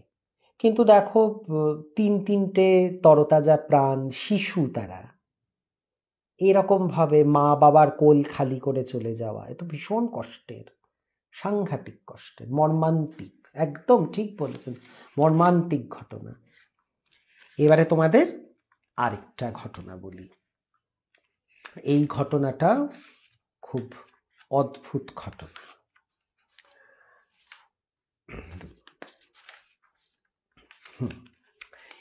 এই ঘটনাটা, আচ্ছা তোমাদের সেই মনে আছে যে আমাদের এক সদস্যা আছেন, মাননীয়া সদস্যা, তিনি সুরমিতা চক্রবর্তী ম্যাডাম।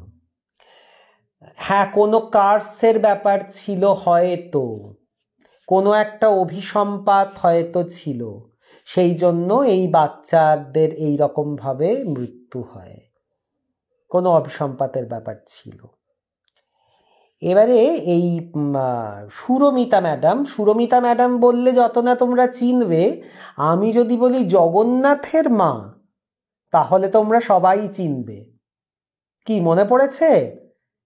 সেই জগন্নাথ দেব যার সঙ্গে খুব দুষ্টুমি করেন, জামা পরতে চান না, বারবার হাত থেকে পিছলে যান, নানান রকম কাণ্ড কারখানা করেন, সেই জগন্নাথের মায়ের কথা কি মনে পড়েছে? একটু বলো তো দেখি। সে ঘটনা আমি বলেছিলাম তোমাদেরকে, তোমরা সবাই বলেছিলে ভীষণ মিষ্টি ঘটনা।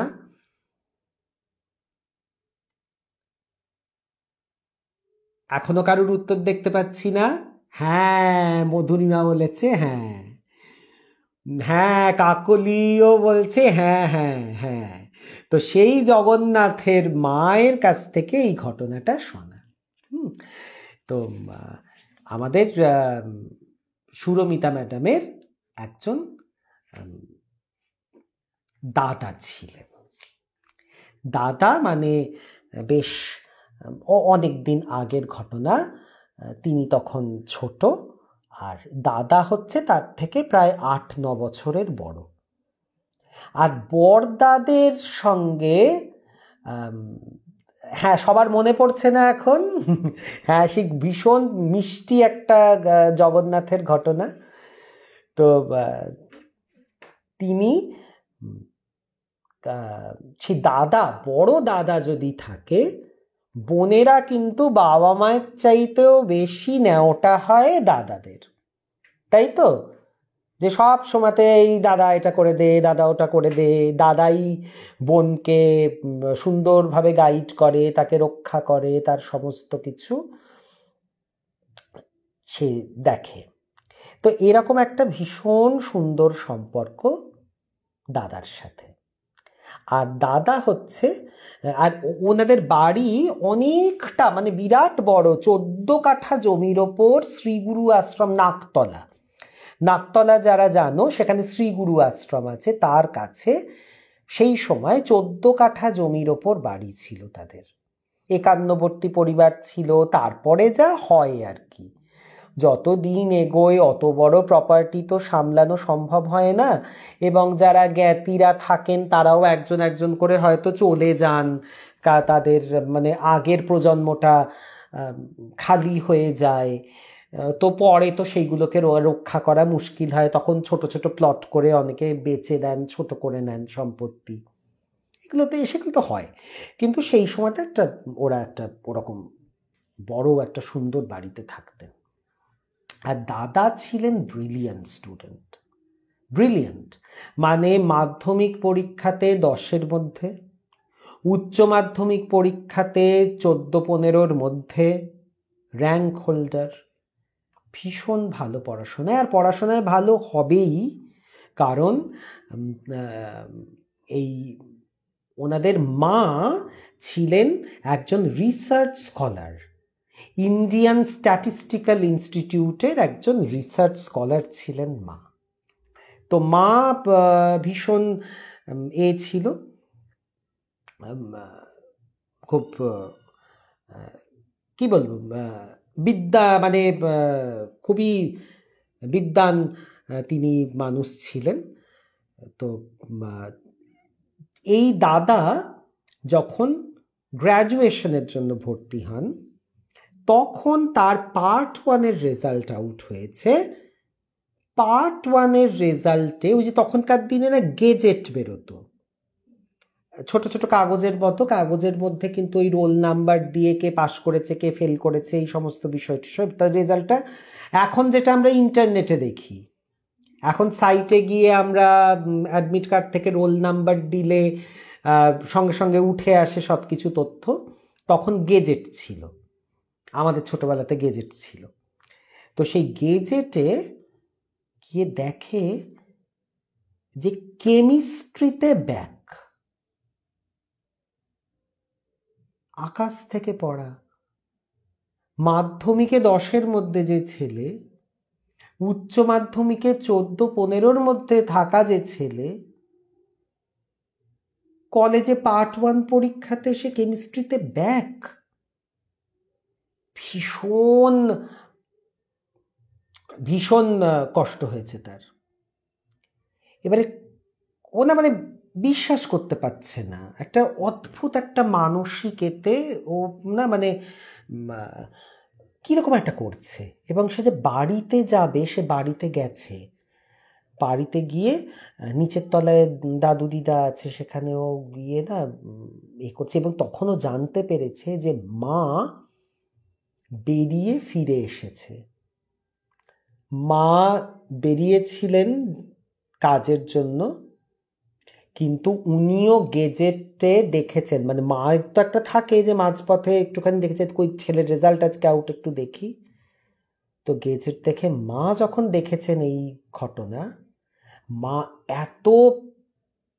এতটাই হতাশ হয়েছেন যে মা আর যাননি, তিনি ফিরে এসেছেন, কিন্তু ছেলে মায়ের সঙ্গে মুখোমুখি হয়নি, দেখা হয়নি, মা কাউকে কিছু বলেন উনি, মা চুপচাপ নিজের ঘরে চুপচাপ শুয়ে আছেন, যে উনিও ঠিক বুঝতে পারছেন না যে কি হবে, এরকম অবস্থা। এবং সেটা ছিল 13ই জানুয়ারি। 13ই জানুয়ারিতে, সালটা ঠিক আমার মনে নেই, কিন্তু 13ই জানুয়ারি ছিল। ছেলে যেই শুনেছে যে মা এসে গেছে, মা ওপরে আছে, টুক করে ঘর থেকে বেরিয়ে গেছে।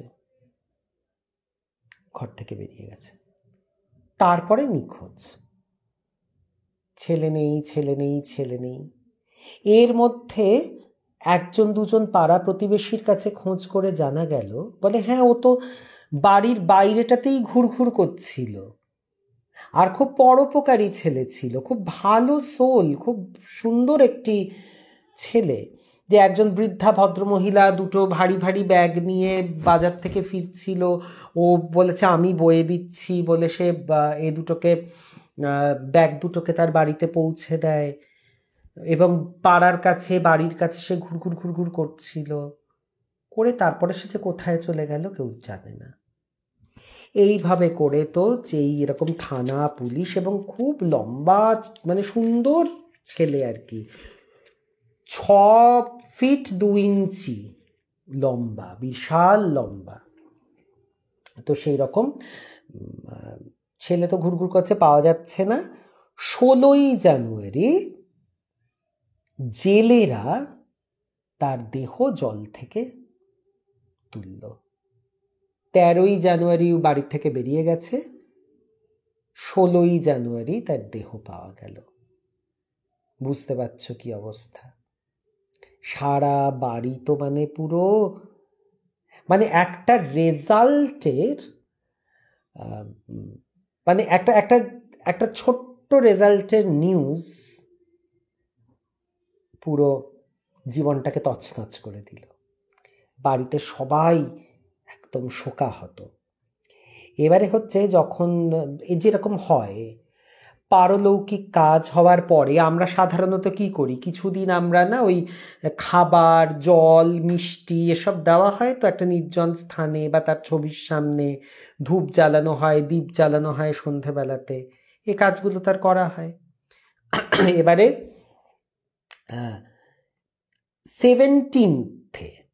17ই জানুয়ারিতে দিদা এরকম একটা প্লেটের মধ্যে মিষ্টি আর জল দিয়ে এই সুরমিতা ম্যাডামকে বলেছেন যে যা তো বাবা ওপরে গিয়ে ওর ছবির সামনে জল আর মিষ্টিটা দিয়ে আয়।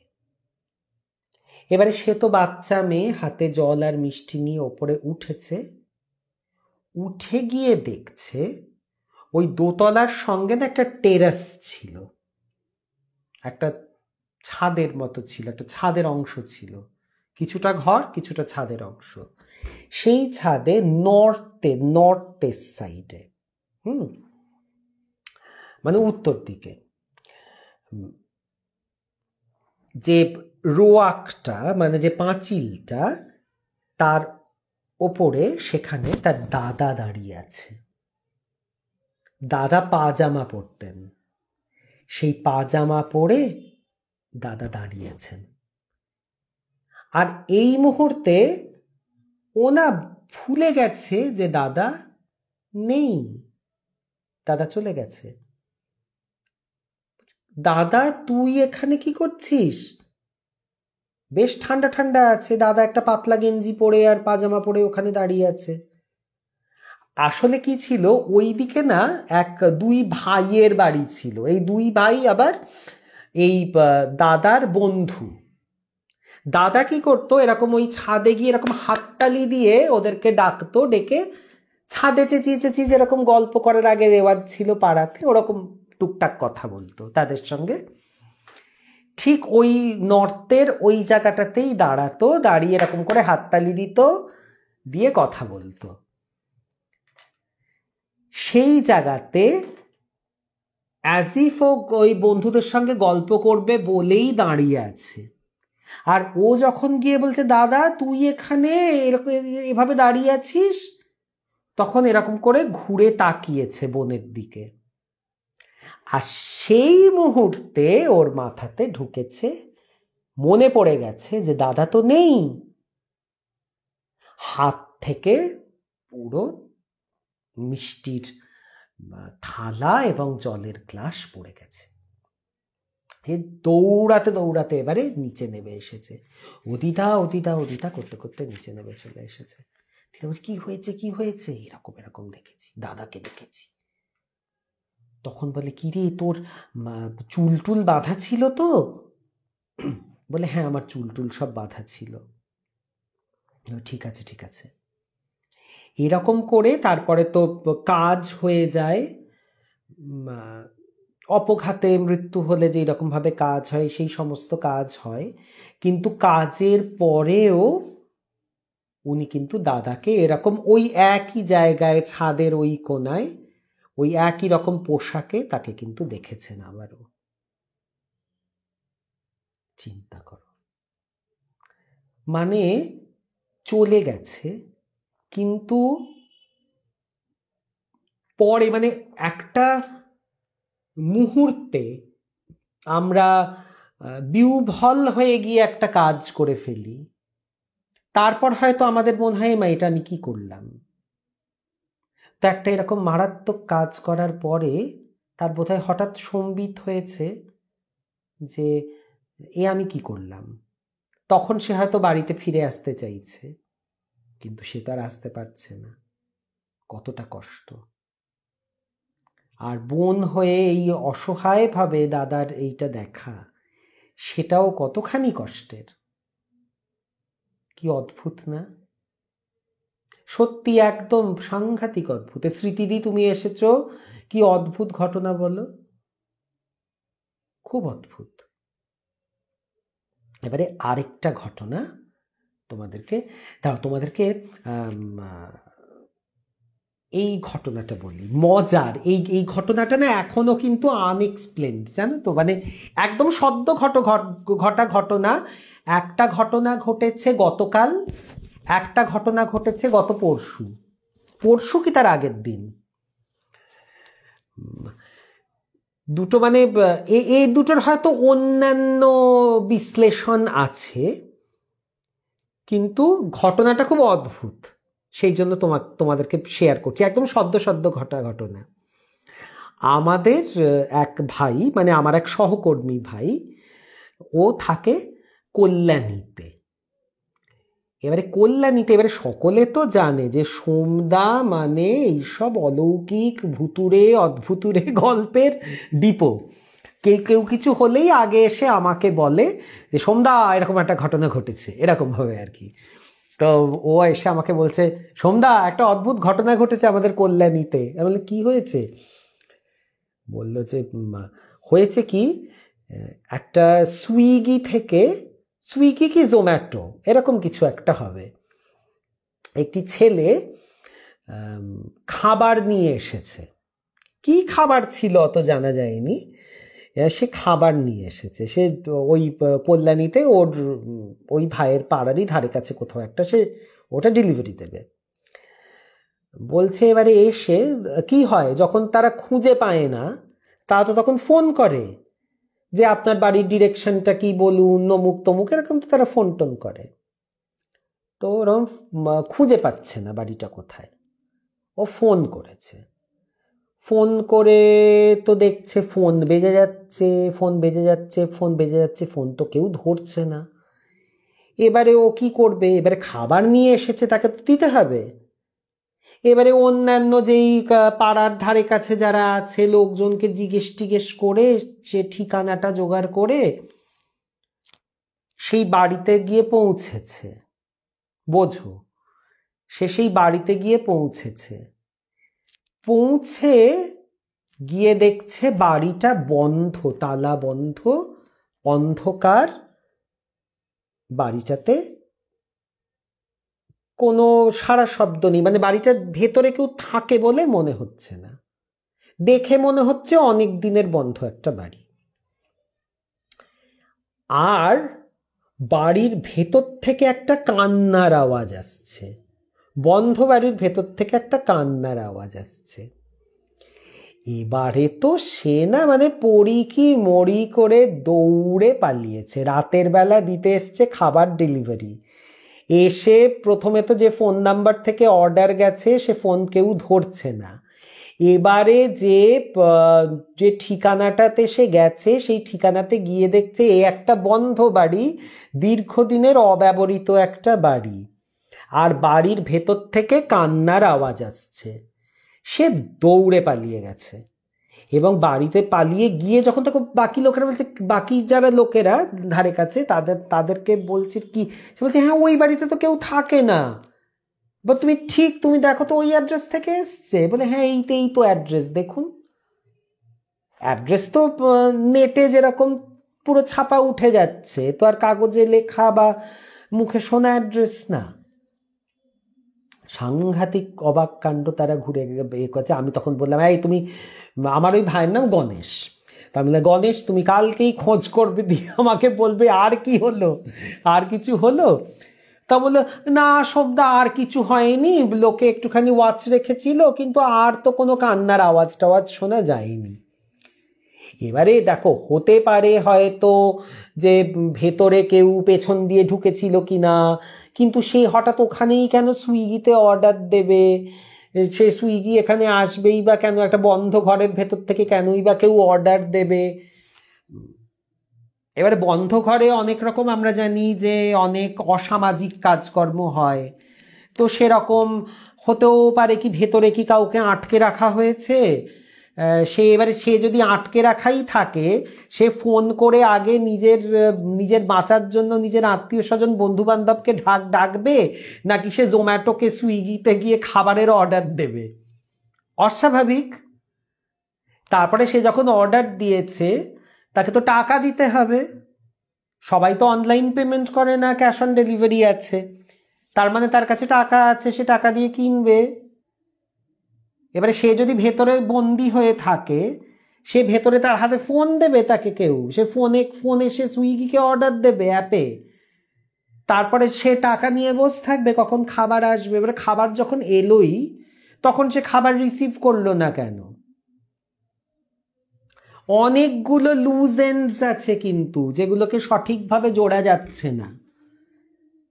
বলা যাচ্ছে যে না, ওটা হয়তো ভেতরে কেউ একটা বদমাইশি করছিল, এই করছিল সেই করছিল, হয়তো বদমাইশি করছিল, হতেও পারে, জানি না। ইচ্ছে করে হঠাৎ করে একটা অপরিচিত সুইগি বা জোম্যাটোর ডেলিভারি বয়কে ভয় দেখানোর জন্য এত কিছু কাণ্ড করবে? এটা কি হয়? কি জানি, এর কোনো ব্যাখ্যা পাওয়া যায়নি এখনো অব্দি, আজকে অব্দি, মানে আজ অব্দি পাওয়া যায়নি, পরশু দিনের ঘটনা। আচ্ছা, কাকলি বলছে, দাদা আপনার লেখা গল্পটা অসাম ছিল, নেক্সট টাইম আরো শুনে। অনেক ধন্যবাদ। আমি কোনো রকমে একটা মানে গল্প দাঁড় করিয়েছি আর কি, যদি সকলের ভাল লেগে থাকে। অসংখ্য ধন্যবাদ সকলকে, সকলের জন্য লেখা, সব ভাই বোন দাদা দিদি বন্ধু বান্ধব সকলের জন্য লেখা, আর আমার স্ত্রীর জন্য লেখা, ওর মনটা খুব খারাপ হয়ে গেছিল। তো এই ঘটনাটা খুব অদ্ভুত। আরেকটা ঘটনা যেটা কালকে ঘটেছে, সেটা আমাদের স্কুলে ঘটেছে, সেটার কিন্তু সত্যি কোনো এক্সপ্লেনেশন নেই। আমি বোধহয় তখন স্টাফ রুমে ছিলাম বা কিছু একটা, আমি কিন্তু ঘটনাটা ঠিক সরাসরি শুনতে পাইনি।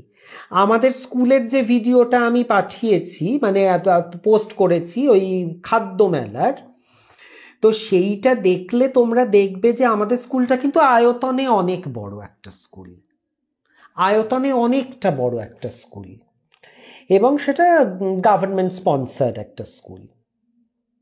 তো এখন তো সব জায়গাতে সব স্কুলেরই ছাত্র সংখ্যা পড়ে যাচ্ছে অনেকটা, আগে আমি গিয়ে যত ছাত্র ছাত্রী দেখেছি, এখন তার তুলনায় অনেকটা সংখ্যা পড়ে গেছে।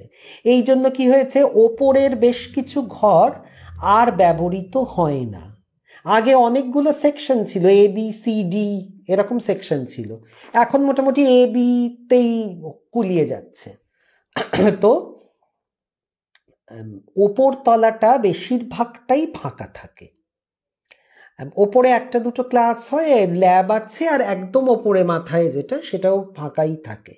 একটা লম্বা ঘর ছিল যেখানে আগে আমরা 11-12 ক্লাস হতো, 4 তলায়, সেই ঘরগুলো এখন ফাঁকাই থাকে। তো একটু বিকেলের দিকে, মানে যখন স্কুল শেষের মুখে, আমাদের স্কুল 4:30-তে ডিসলভ করে, 4:30 কিছু আগে।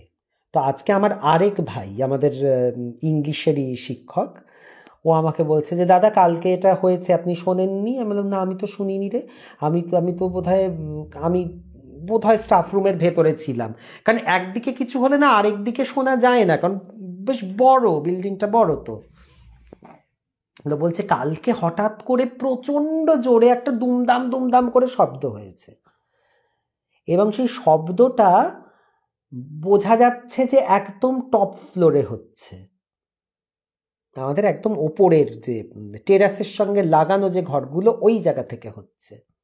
মানে এত জোরে নাকি শব্দটা হয়েছে যে আমাদের হেডমাস্টার মশাইও বেরিয়ে এসেছেন, যে এত জোরে শব্দটা কি করে হলো।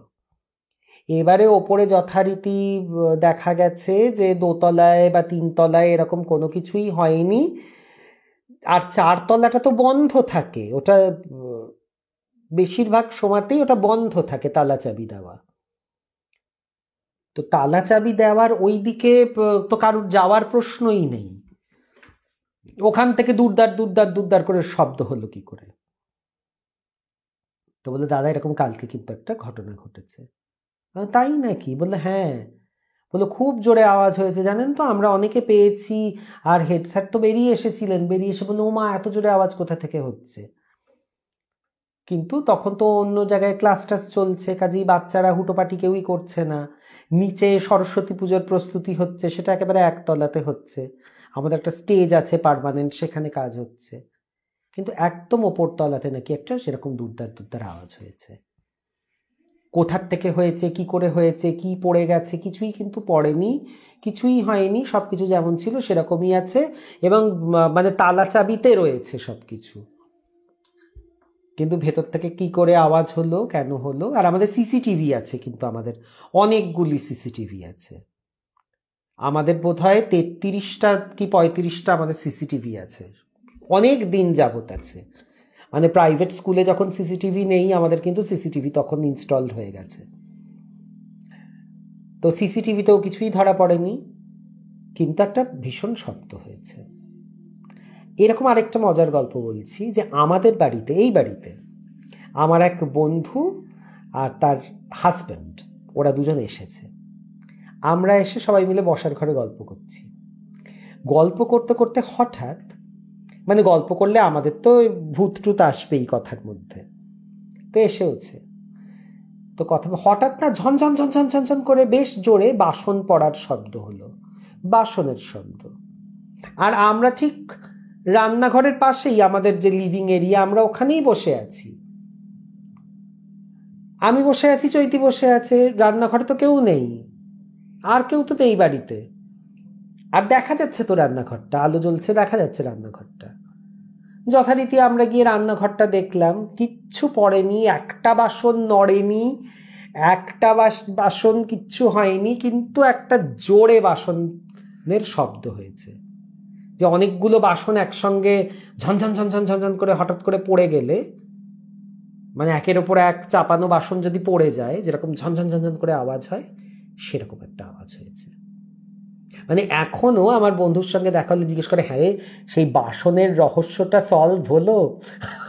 না, এখনো সলভ হয়নি বাসনের রহস্যটা, যে কি করে হঠাৎ করে কেন তখন বাসনের আওয়াজ হলো আমরা কেউ বুঝলাম না। আর বাসন তো ইনট্যাক্ট রয়েছে, যেটা যেরকম আছে। এবারে এই যে মাদুলির গল্পটা বললাম, আর একটা এরকম মাদুলির গল্প বলে আজকের মতো আমি আমার ছাপি বন্ধ করব। সেটা হচ্ছে আমি তখন ক্লাস 1-এ পড়ি কি ক্লাস 2-তে উঠেছি, এরকম একটা সময়। এই সময় আমার মা একবার কনসিভ করেন। তো আমার এক ভাই হয়, সে রথের দিন জন্মেছিল, আর পরের দিন ভোর রাত্রিরে সে মারা যায়। তো এটা আমাদের কাছে খুব দুঃখের। তারপর থেকে যেমন আমি রথ টানি না, মানে রথ টানার প্রথাটা তারপর থেকে আমি টানি না, আর আমি তারপর থেকে রথ টানিনি কখনো। আর অদ্ভুত হয়েছিল জানো তো, রথের দিন ওই নার্সিং হোমে 2টি ছেলে ও 1টি মেয়ের জন্ম হয়েছিল। তার মধ্যে আমার ভাই মারা যায়, বাকি দুজন সুস্থ ছিল ঈশ্বরের কৃপায়। তো সকলে ওখানকারও নার্স টার্সরা বলেছিল যে জগন্নাথ বলরাম সুভদ্রা জন্মেছিল, জগন্নাথ চলে গেল, এটা ওরা বলেছিল। সে তো একরকম কথা। কিন্তু আমার মায়ের তারপরে খুব মানে সাংঘাতিক একটা ডিপ্রেশনে মা চলে যায়। এবং মা বলতে গেলে মায়ের যে পরবর্তীকালে যে ভীষণ কঠিন অসুখটা হলো, যেই অসুখটার থেকেই মা পরে চলে গেল, সেই অসুখটার কিন্তু তখনই সূত্রপাত। মানে আমার মা ভীষণ সেন্সিটিভ ছিল, প্রচণ্ড, মানে অতিমাত্রায়। মানে অতটা স্পর্শকাতর, সংবেদনশীল এরকম হয়ে না, মানে সত্যি বেশি দিন বাঁচা যায় না সব কিছুতে। মানে মা যদি অন্য কোথাও শুনতো যে কোনো ট্রেনের অ্যাক্সিডেন্ট হয়েছে কি বাসের অ্যাক্সিডেন্ট হয়েছে বা কিছু হয়েছে, আমার মা শয্যা নিয়ে নিত, শুয়ে পড়তো, মানে কি হবে ওদের বাড়ির লোকজনদের এই ভেবে। চেনেও না জানেও না যাদেরকে, এটা নাকি মায়ের ছোটবেলা থেকেই ছিল। সেটা আমার দিদা দাদুর কাছেও শুনেছি, যে খবরের কাগজে যখন পড়তো, খবরের কাগজে তো অনেক দুঃসংবাদ থাকে যে ট্রেনের অ্যাক্সিডেন্ট হয়েছে, জাহাজের অ্যাক্সিডেন্ট হয়েছে, এই সমস্ত। মা একেবারে অসুস্থ হয়ে পড়তো। আর আমার মা যখন মারা যায় না, তার ঠিক আগে স্মিতা পাতিল মারা যান। মানে স্মিতা পাতিল মারা যাওয়ার দুদিনের মধ্যে মা মারা যান। তো স্মিতা পাতিল যে মারা গেল, অতটুকু সদ্যজাত সন্তানকে রেখে আমার মা কেঁদে গঙ্গা ভাসাচ্ছে। আমরা তখন হলদিয়াতে যাচ্ছি, আমার মা তো হলদিয়াতে মারা গেছেন, আমরা হলদিয়াতে যাচ্ছি বাসে করে, আর ওই বাসের মধ্যে আমার মা সমানে কেঁদে যাচ্ছে যে অতটুকু বাচ্চাকে কে মানুষ করবে। সে নিজেও জানে না যে দুদিন পরে তার বাচ্চাকে রেখে সে চলে যাবে। কিন্তু তো যাই হোক, মা ভীষণ অসুস্থ হয়ে পড়েন। আর তারপরে কি হয়, নানাবিধ না অদ্ভুত অসুস্থতা মায়ের মধ্যে দেখা দিতে শুরু করে। অদ্ভুত বলতে একবার হলো সমস্ত চুল মায়ের পড়ে যাচ্ছে, মানে এরকম করে হাত দিলে না এরকম গোছা গোছা গোছা গোছা চুল চলে আসছে হাতে, এবং চুল পুরো ঝরে, মানে মা যেখানে দাঁড়িয়ে হয়তো চুল আঁচড়াচ্ছে, নিচটা না কালো হয়ে গেছে, মানে এরকম গোছা গোছা চুল তুলে ফেলে দিতে হচ্ছে। কেন হলো ভগবান জানে। অবশ্য পরে সব আবার গজিয়েও গেল, সে পরে হলো ডাক্তার বুদ্ধি অনেক কিছু করে, কিন্তু কেন যে হয়েছিল এটা কেউ ডিটেক্ট করতে পারলো না। আর একদম শুকিয়ে এরকম রোগা কাঠি হয়ে যাচ্ছে, ভীষণ শরীর খারাপ। তখন আমার মায়ের এক বিশেষ বন্ধু, ভীষণ প্রাণের বন্ধু, সে এক ঠাকুর বাড়ি থেকে, খুব সম্ভবত শীতলা মায়ের মন্দির, সেখান থেকে নাকি কোথার থেকে আমার ঠিক খেয়াল নেই, সে একটি এরকম ছোট্ট মাদুলি এনে দেয়, এবং সেই নির্দেশ ছিল মাদুলিটাকে এরকম চুলে বাঁধতে হবে, এই চুলে বেঁধে রাখতে হবে। এবং সেখানে বলে দিয়েছিল, খুব সম্ভবত তারা না এ করেছিল যে, বা সাধারণত আমি শুনেছি যে কোনো নতুন যারা প্রসূতি জন্ম দেওয়ার পর, সন্তান জন্ম দেওয়ার পর অনেকে সুতিকা বলে একটি রোগ হয়, সুতিকা বলে। তো আমার মায়ের কে সেইটা সাসপেক্ট করা হয়েছিল, বলেছিল যে যদি সুতিকা হয় এই মাদুলিটা থাকবে, যদি সুতিকা না হয় এই মাদুলিটা কিন্তু চলে যাবে। চলে যাবে মানে বললো নিজে নিজে চলে যাবে, নিজে নিজে ও আর থাকবে না। তো এবারে কি হয়েছে, মা ওরকম ভাবে, মা তো খুব যত্নে যত্নে রাখেন, একদিন দুদিন থাকলো, তারপরে মা একদিন চুল আঁচড়াবে বলে এরকম শুধু বেনিটা খুলেছে, হাত দিয়ে বলছে আমার মাদুলি কোথায়। এবারে বিশ্বাস করবে না, তন্ন তন্ন করে সারা ঘর খোঁজা হলো, সারা ঘর। সে তখন একটা নিচে কার্পেট পাতা ছিল, কার্পেট তুলে, খাট নাড়িয়ে, সোফা সরিয়ে প্রত্যেকটা রুম দেখা হলো, কোথাও মাদুলিটা নেই। মাদুলিটা জাস্ট অদৃশ্য। হ্যাঁ ঠিক, এই রোমা চ্যাটার্জি বলছেন আপনার মা ছিলেন ইউনিভার্সাল লাভার। হ্যাঁ, আমার মা না অস্বাভাবিক ছিল। আমার মা বাইরে হয়তো এই যে যারা বাসন বিক্রি করেন, যারা বালতি গামলা বিক্রি করেন, তাদেরকে না মা বাড়িতে বসিয়ে বেড়ে খাওয়াতেন। মানে আমার একবার মনে আছে যে একজন বাসনওয়ালি ছিল, সে ছিল গর্ভবতী। তো সে বাসনের ঝাঁকা নিয়ে যাচ্ছে, মায়ের এত কষ্ট হয়েছে, তাকে বাড়িতে ডেকে, তাকে বসিয়ে, তাকে হাওয়া করে, তাকে পুরো পঞ্চব্যঞ্জন বেড়ে তাকে খাইয়ে দাইয়ে তাকে পাঠায়।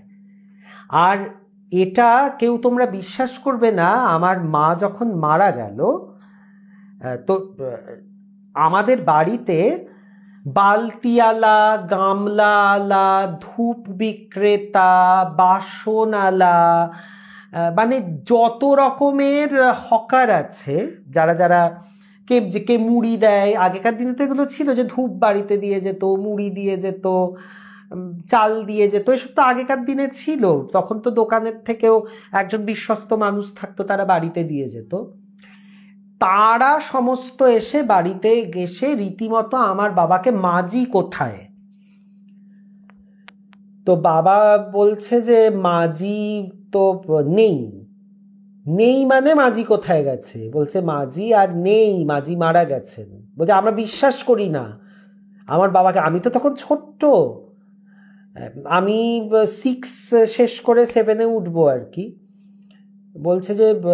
বলছে আমরা বিশ্বাস করি না, মা কোথায় বলুন। তারা এরকম অ্যাডামেন্ট। তখন বাবা না ওদেরকে ঘরে ঢুকিয়েছে, বলে এসো, বলে মায়ের এরকম ছবি টাঙানো ছিল, ফুলের মালা পরা, দেখিয়েছে, ওই যে তোমাদের মাজি। বিশ্বাস করবে না, তারা হাউ হাউ করে কাঁদছে যে মাজি চলে গেছে। সেই বিহারি, বালতিওয়ালা, গামলাওয়ালা, বাসনওয়ালি, এরা সমস্ত, ওরা সব এসে মাজি কোথায়, মাজি কোথায়, মাজি কোথায়। আর মা ওরকম ছিল, মানে কারুর যদি শুনতো কিছু হয়েছে, আমার মা শয্যা নিয়ে নিল। মানে আমরা মাকে বলতাম না কিছু, মানে অতিরিক্ত অতিরিক্ত, মানে অতিরিক্ত। এবার খবরের কাগজ দেখে তুমি যদি অসুস্থ হয়ে পড়ো, কি বলবে বলে? আমার মা সত্যি অসুস্থ হয়ে পড়তো, মানে তাকে রীতিমতো করতে হতো, দেখতে হতো। আমি এরকম সত্যি সত্যি আমি এরকম কাউকে দেখিনি। যদি শুনলো যে আমার দাদু দিদা তখন বললো, বলে তোর মা ছোটবেলার থেকে এরকম, বলে খবরের কাগজে একবার নাকি পড়েছে কোন জাহাজ বিপদে পড়েছে, যে জাহাজের যাত্রীরা বাঁচবে কি বাঁচবে না, এরকম একটা কি ব্যাপার। বললো তোর মা শয্যাশায়ী হয়ে গেল, বলে বাড়িতে ডাক্তার কল করতে হলো, নার্ভাস ব্রেকডাউন। আর মায়ের সবসময় একটা কথা, ওদের বাড়ির লোকদের কি হবে, ওরা যদি না বাঁচে কি হবে, ওরা কি এতগুলো লোক মরে যাবে, এতগুলো লোকেই হবে, মা এরকম করতে থাকতো। আমি বলছি তো, যখন স্মিতা পাতিল মারা গেল, বিশ্বাস করবে না, আমরা যাচ্ছি বেড়াতে, মা সারা রাস্তা কেঁদে যাচ্ছে। এতটুকু বাচ্চা রেখে মহিলা মারা গেলেন, এই বাচ্চাকে কি করে মানুষ করবে, বাবা কি একা একা মানুষ করতে পারবে, এই কি চলে যাওয়ার বয়স। আমার মার পুরো বাসের মধ্যে ফোঁত ফোঁত করে কাঁদতে কাঁদতে কাঁদতে কাঁদতে যাচ্ছে। এবারে নিজে চলে গেল তার 2 দিনের মধ্যে। আমরা বলছি, তাই আমরা পরে বলি যে মা এরকম কান্নাকাটি অন্যের জন্য করতো, নিজে যে চলে যাবে সেটা মা নিজে বুঝতে পারেনি যে মা চলে যাবে। বুঝতে পারেনি না, বুঝতে পেরেছিল, সেটা আমরা পরের কথাবার্তায় বুঝে জেনেছি, কিন্তু সেটা আরেকদিন বলবো। কিন্তু মা এরকম অদ্ভুত চরিত্রের ছিলেন, অদ্ভুত চরিত্রের। মানে কারুর কোথাও কিছু হয়েছে শুনলে একদম শয্যাশায়ী, একেবারে শুয়ে পড়ল, তারপরেই এই শুরু হয়ে গেল এই হাহাকার করা, কি হলো কি হলো কি হলো কি হলো কি হলো কি হলো, এইরকম। ওর কি হবে, ওকে কে দেখবে, ওদের কি হবে, ওরা ভেসে যাবে, এই রকম করতে থাকবে। মানে আমি সত্যি সত্যি বলি, উরে বাবারে, আমি ভাগ্যিস আমি মায়ের মতো হইনি। বলছি, মানে তাই বেঁচে থাকা যেত না এভাবে। মা যতদিন বেঁচে ছিলেন, মা অনেক দিন বেঁচে ছিলেন আমি বলবো। মানে এই মানসিকতা নিয়ে কেউ বেঁচে থাকতে পারে না, কারণ প্রতিদিনই দুর্ঘটনা ঘটে। মানে মায়ের কাছ থেকে আমরা সমস্ত তো এগুলো লুকিয়ে রাখতাম আর কি, কোনো রকমের। বাপি, আমি তো তখন খুব ছোট, বাপি লুকিয়ে রাখতো অনেক কথা, বললেই হয়ে গেছে। আর খবরের কাগজ তো সামনে তখন আসছে, প্রতিদিন খবরের কাগজ দেখে ব্যাস কি হবে কি হবে, শুয়ে পড়ল। আরেকটা মায়ের এই বাদুলি সংক্রান্ত ঘটনা বলি। মা যখন খুব অসুস্থ হলো, পিজিতে মা ভর্তি হলো, মা 4 মাস পিজিতে ছিলেন, 4 মাস 4 দিন, একদম হিসেব করা, 4 মাস 4 দিন মা হসপিটালে ছিলেন, পিজিতে ছিলেন। তো সেই সময়তে তো বিভিন্ন রকমের, এবার ডাক্তার না পুরো জবাব দিয়ে দিয়েছে, বলছে আমরা কিচ্ছু করতে পারবো না। মাকে যেদিন ভর্তি করা হয়েছে তোমরা বিশ্বাস করবে না, মায়ের ডেথ সার্টিফিকেট পর্যন্ত লিখে ফেলেছিলেন ডাক্তাররা, শুধু টাইমটা বসানো বাকি ছিল, ডেট অ্যান্ড টাইম। ওরা নিজেরা বলেছে এমন কন্ডিশনে আমার মা গেছে যে কোনো সময় তিনি এক্সপায়ার করবেন, কিন্তু মা বেঁচে গেলেন সেই সময়। তো অনেক রকম তখন কিন্তু পুজো পাঠ, অনেক অলৌকিক ব্যাপার ট্যাপার করে মাকে বাঁচানো হলো। এবং মা যখন বাঁচেন, ডাক্তাররা বলেছিলেন আমার বাবাকে যে আমরা কিন্তু কিছু করিনি, আমরা হয়তো চিকিৎসা করেছি, এলোপাথারি চিকিৎসা করেছি, ঠিক বুঝতে পারিনি। এবং মায়ের সময় মেডিকেল বোর্ড বসেছিল, যেহেতু আমার মামার বাড়ি একটু প্রতাপশালী ছিল, কাজেই সেই মণি ছেত্রীর আন্ডারে বোর্ড বসেছিল, সব কিছু হয়েছিল। কারুর কোনো, সবাই ক্লুলেস ছিল মায়ের অসুখটা নিয়ে। বললো যে এটা একদম মিরাকল, উনি যে বেঁচেছেন এটা সম্পূর্ণ একটা মিরাকল, আমরা কিন্তু জানি না, খুব যত্নে রাখবেন ওনাকে, এই কথাটা মাকে বলা হয়েছিল। তো মাকে ওই সময়তে একটা নৃসিংহদেবের কবচ করা হয়েছিল আমাদের বাড়িতে, যজ্ঞ করে মায়ের প্রাণ রক্ষার জন্য নৃসিংহ কবচ তৈরি করা হয়, এই রকম বড়, এরকম মোটা মাদুলি। এবারে সেই মাদুলিটাও যিনি আমাদের বংশ পরম্পরাতে ওই পুরোহিতই পুজো করাতেন, তো উনি দিয়েছেন। দিয়ে আমার বাবাকে বলেছিলেন, আমার বাবার নাম নারায়ণ, বললো নারায়ণ তুমি এই মাদুলিটাকে শক্ত করে ধরে নিয়ে যাবে, কিন্তু প্রচন্ড সম্ভাবনা এই মাদুলি তোমার হাত থেকে ছিটকে পড়ে হারিয়ে যাবে, চিন্তা করো। কিন্তু তুমি যদি এই মাদুলি একবার বৌমার হাতে গিয়ে পড়াতে পারো, তাহলে কিন্তু বৌমা ভালো হয়ে যাবে। তো বাপি তখন যায়, বাপি বলে আমি গোটা রাস্তাটা জানি, সেরকম বুক পকেটে মাদুলিটাকে এরকম করে ধরে, বলে এরকম ভাবে, আর বড় তো মাদুলিটা ফিল করা যাচ্ছে, এরকম ভাবে ধরে,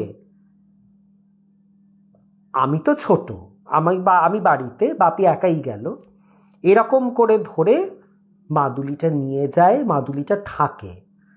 বলে দিয়েছিল মাদুলি কিন্তু লাফিয়ে তোমার হাত থেকে চলে যাবে, এটা উনি সাবধান করেছিলেন, কিন্তু মাদুলি যদি তুমি নিয়ে গিয়ে পড়াতে পারো ভালো হয়ে যাবে।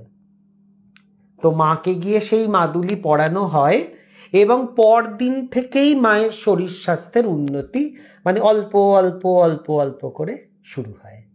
সেই সময় আরেকটা ঘটনা ঘটে। সেই ঘটনাটা হচ্ছে যে বাবা অফিস থেকে ফিরে প্রথমে পিজিতে যেতেন, বাবার পার্ক স্ট্রিটে অফিস ছিল, পিজিতে যেতেন, পিজির থেকে মাকে দেখে বেরিয়ে আসতেন। সে সময় কিছুদিন আমরা আমাদের মামার বাড়িতে ছিলাম, কারণ পিজি হসপিটালটা আমার মামার বাড়ির খুব কাছে, হেঁটেও চলে যাওয়া যায়।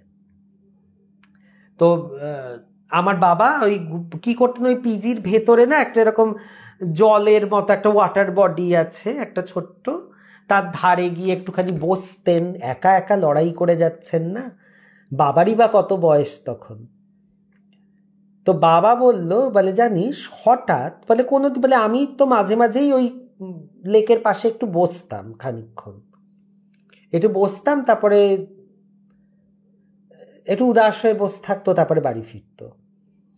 বলছে সেই সময়টাতে একদিনকে, বলে তখন ওই মাদুলিটা পড়ানো হয়েছে, বললো দুটো কাক, বলে ওপরে মাথার ওপরে না খ্যাচর ম্যাচর করে ঝগড়া করতে করতে দুটো জোড়া কাক আমার বাবার মাথার ওপরে ধপ করে পড়ে, এবং ধপ করে পড়ে একটা বাবার ডান দিক দিয়ে একটা বাবার বাঁ দিক দিয়ে না রোল করে গড়িয়ে গিয়ে উড়ে যায় বাবার কনুইয়ের কাছ থেকে বা বাবার পেটের কোমরের কাছ থেকে, এই অবধি রোল করে পড়ে দিয়ে উড়ে যায়, দুটো দুদিকে উড়ে যায়।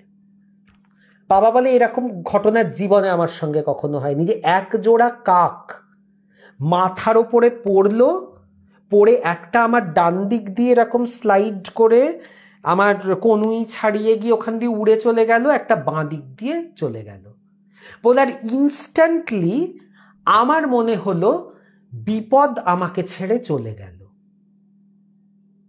মানে এটা আমার মনে হলো। এবং তারপরে মায়ের আস্তে আস্তে আস্তে আস্তে মায়ের শরীর রিকভার করতে শুরু করে, দিয়ে তখনকার মতো তো মা চলে, তারপরে আরো 4 বছর মা বেঁচে ছিলেন, তারপরে তো এক রাত্রিরের জ্বরে হঠাৎ করেই চলে যান। কিন্তু এইটা ঘটেছিল, এই ঘটনাটা ভীষণ অদ্ভুত।